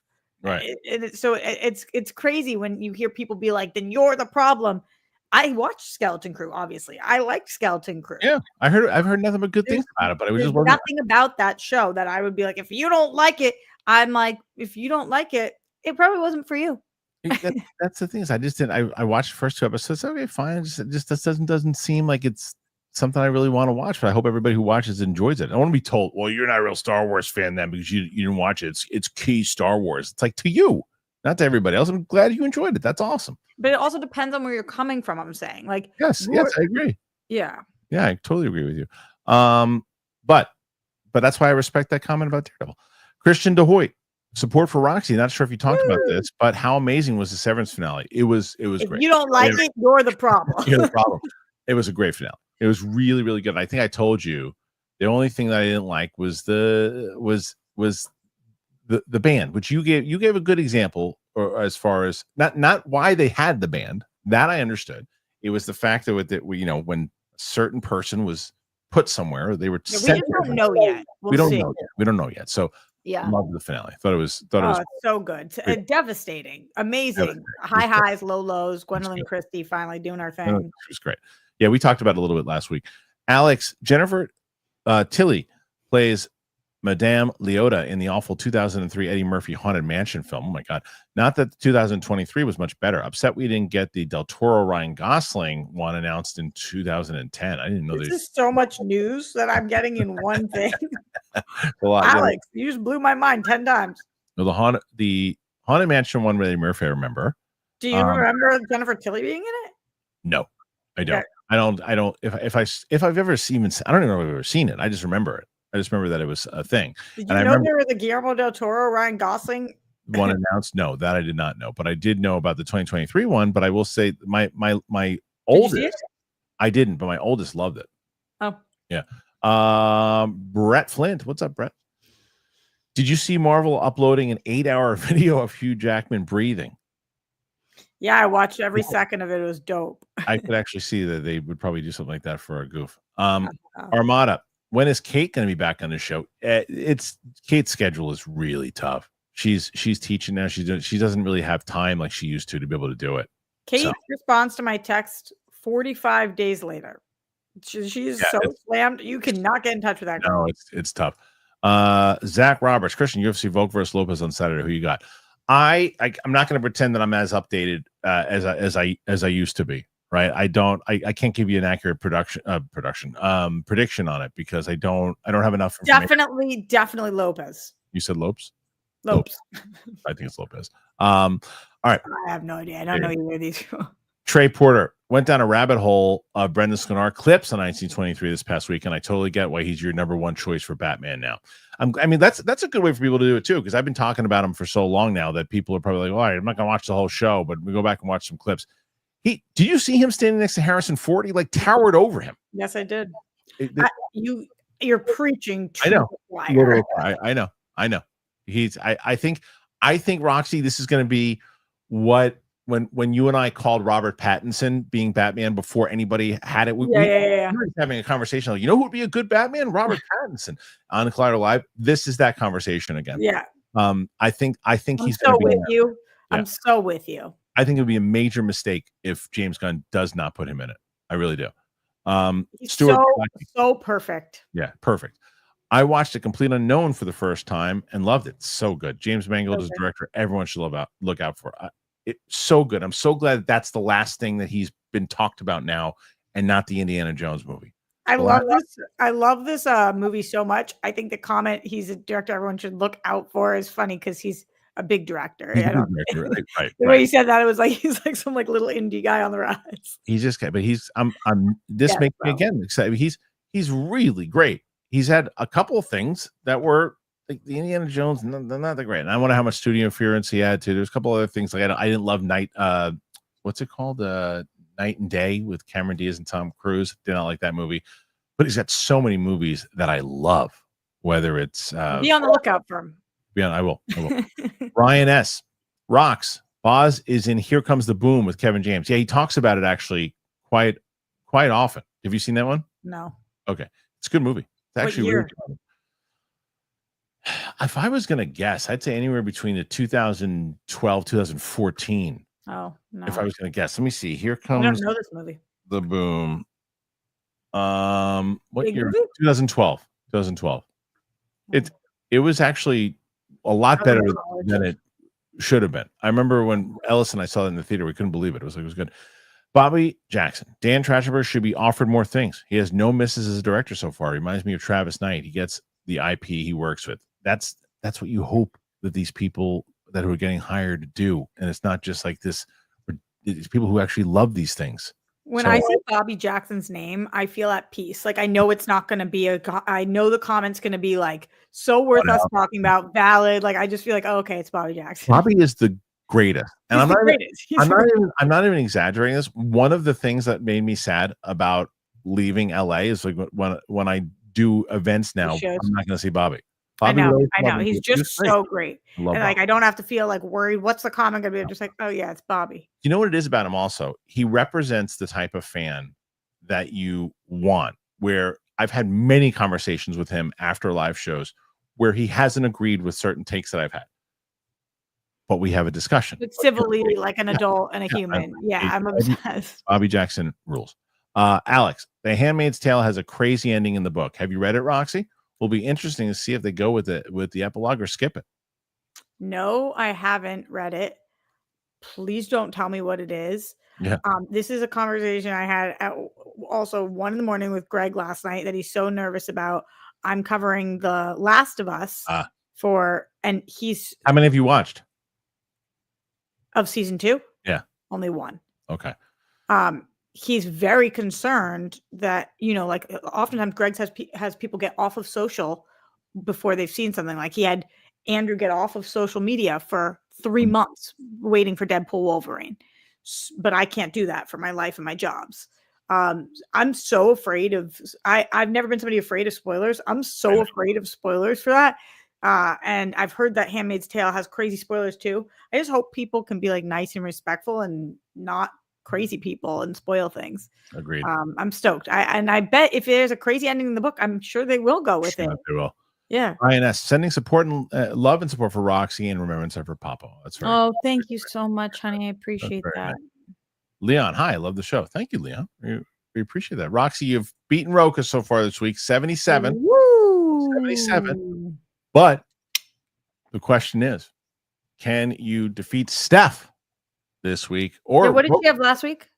100 and something. But Roka and Sean Chandler are on tomorrow too, so they got a shot too.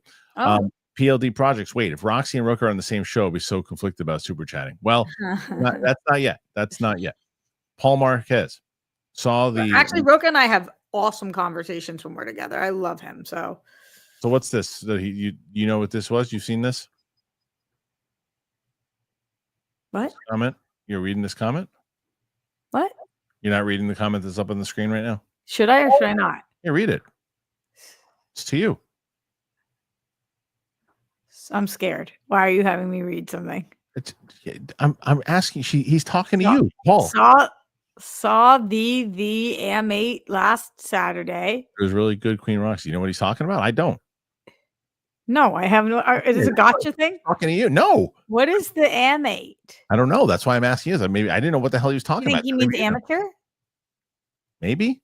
Isn't that what you saw? That's what I was supposed to see. But I love the Queen Roxy. Yeah. Thank you. I thought it was going to be one of those things where when you say it, it's like a sexual innuendo or something. No. Like, have you ever spelled IHOP and then say Ness? No, trust me, if there was something you were going to say IHOP and then say Ness. Spell it. I know that one already. It's IHOP and say Ness. There's only one person talking about penis on this show. Cock? Yeah.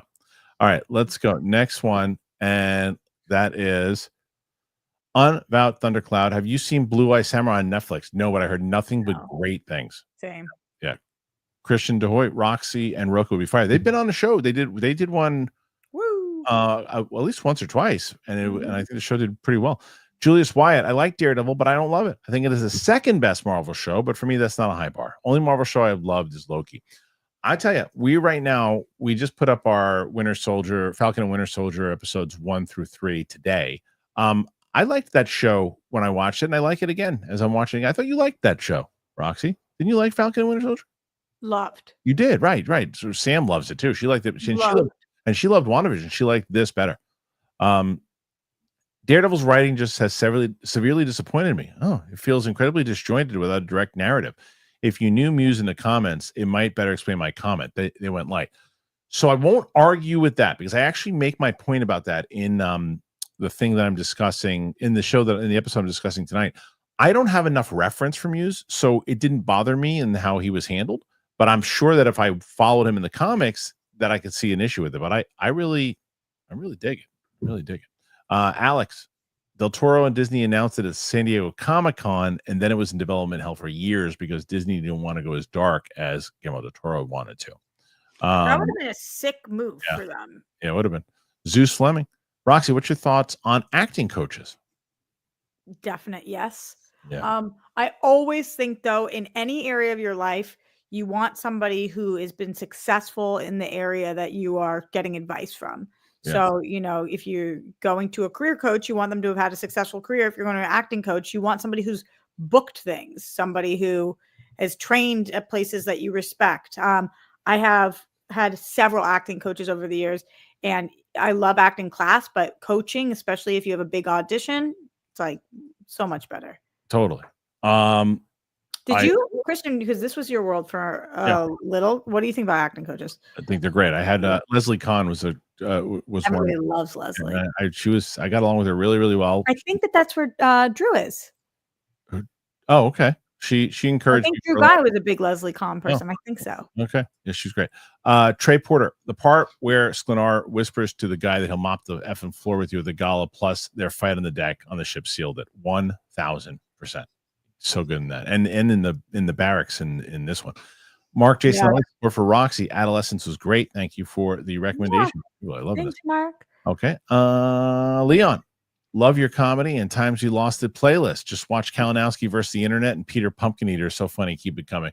We put a playlist together of all the yeah, I think that the one that should be in there also was that one where what was that moment that you and I had not too long ago, and we made it as a clip, and you posted it on your Instagram too. Was it with the sound where I didn't know where the noise was coming from in studio? That one's on there too. But we got to do more of those.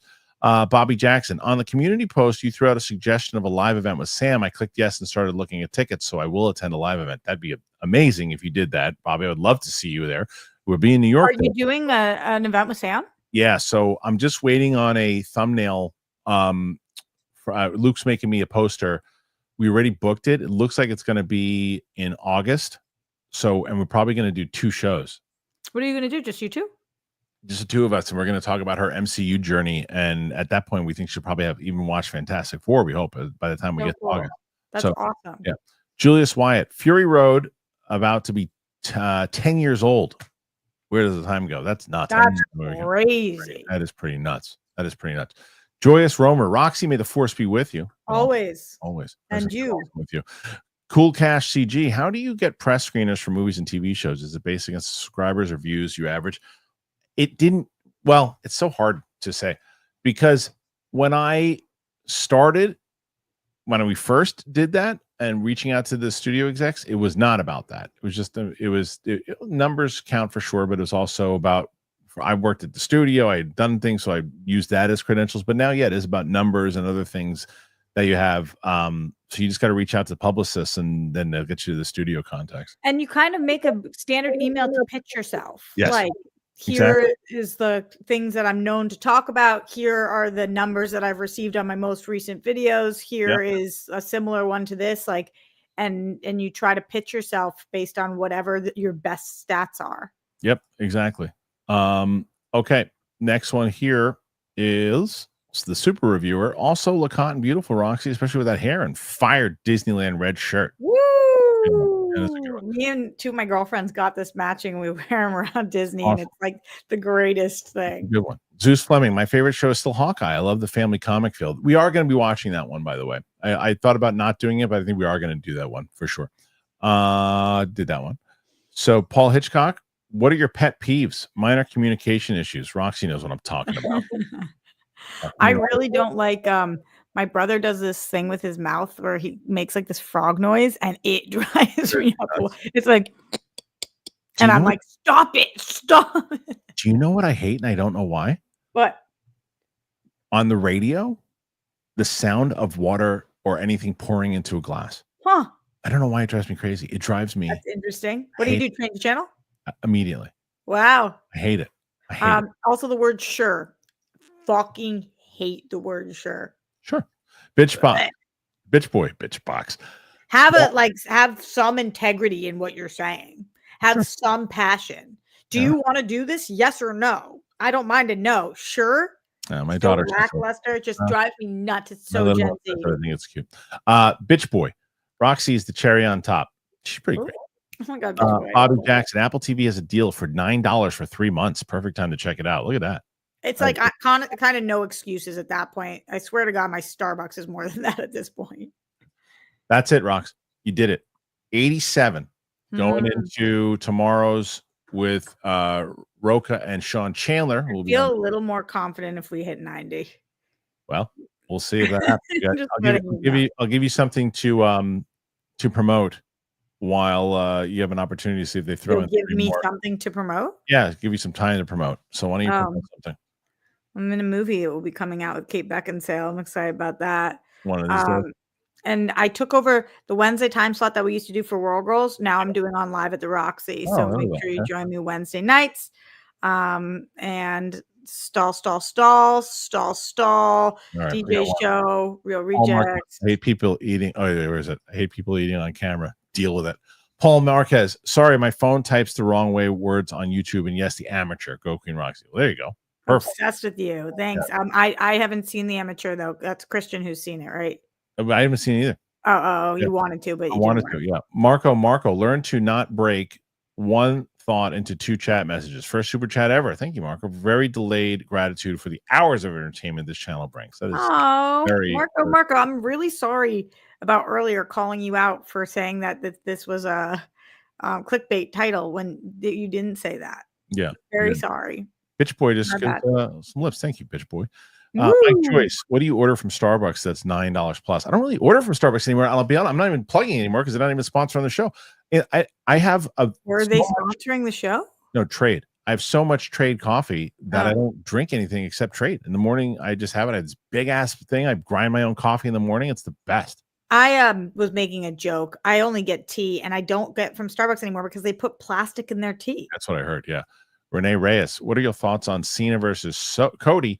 Will Cena win a 17th championship? I don't think you do this match unless Cena wins a 17th because he's sticking around to the end of the year. You got to have Cody win it back at SummerSlam. Where do you go if Cena loses? It just is nothing. There's nothing to it. Cena's got to win. He's got to win the match.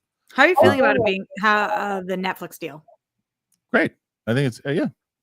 Do you feel like it is giving more people to have conversations with you online? Like, do you I find think people give it a shot because they see it kind of pop up in their system. Yes, for sure. Leon, support for Roxy, 90. Roxy at 94 now. I was at Raw last night in Minneapolis. Did you see Burt Kreischer got in the ring after the show with Punk and chokeslam dude shirtless? I did see that. I watched it earlier. I got to text him about that. That was hilarious. I didn't know you're friends with him. Do you not know the story about Burt Kreischer? How he tells the story. Oh, I've heard this. Yeah. I told when it's his first comedy thing. I told him I'm the reason why he doesn't drink on stage before he goes on. I heard Eliza tell a story this week about how she knew it was her husband because she brought him to a show and she doesn't drink till after. And she was like, you can go grab a drink. And he's like, no, I'm going to wait for you to have a drink afterwards. And she was like, that's how I knew he was a good guy. I thought that was cool. That's great. Mr. Nerd Fanatic, thank you, Yankees, for feeding my Detroit Tigers. I almost burped, but it didn't fully come out. I would have been so excited. I have a hard time burping, but it got like stuck. Did you hear it? Yes. Listen, Yankees are crushing right now. That's all I want to hear. They're doing good. So I don't want to hear about it. I think that's it. Yeah. So I'll give you a chance to promote your stuff. You got 95. No, I'm giving you a chance. I don't need it. But what I do want people to do is go on over to the Clips channel and subscribe over there because you can see all these clips from this and more. And Roxy keeps. You did need a chance. Kenya King. Get AMC A-list stubs, 3 movies for a week. Yeah, that's what everybody's saying. It's just, honestly, because most of the things, Kristian and I do get a lot of screenings. If I didn't have screenings, I would absolutely get that. But so many of the movies are covered. Same. So that's it. Thank you, Roxy, for being here as always. I will see you very, very soon. We do got to get you and you know what? Once I get you to learn, like just kind of a couple of things with the hosting side of it, like where you can host also, you should host a show where it's just you and Sam. You don't want to be on it with us? I do, but I think you should do one with just you and Sam also. We'll do 3 of us and then we'll do 2 of us so we can talk so much shit. Deal. Kenya King can see Superman, Fantastic Four, and Jurassic World for free. That's true. With that A-list thing, that is true. That's cool. All right, 90. Oh, they're not letting you now. Now they're not letting you go. Mark Jason Ellie, RIP to Papa. Sorry for the lost rocks. Very nice. Get to 100 from Bitch Boy. We did it with 100. Super reviewer Roxy, beautiful, best Disney merch for you. This one's pretty good. Yeah, this is a good show. Yeah, I have this. I also have it in purple with Daisy on it. So that's probably my faves. I have a Guardian shirt I really like. Roxy, for the 7,000th time, you have gotten to 100. Now it's 101. Leon, thank you. So Roxy 101. Yeah, now they have to try to do that tomorrow. Now Steph and Winston and Coy all have to catch up now to Roxy. Steph solo? I don't know. Mike, you just never know. Mike shows up or he doesn't show up. Sometimes it's Mike, sometimes it's not. I think it is. I don't know. We'll find out. Thank you guys for being here. I really appreciate you. Thank you to the great Roxy Striar. We're going to be on Apple Podcasts. We're on Spotify, anywhere podcasts are found. Thanks for being here. Appreciate you, and we'll see you on the flip side.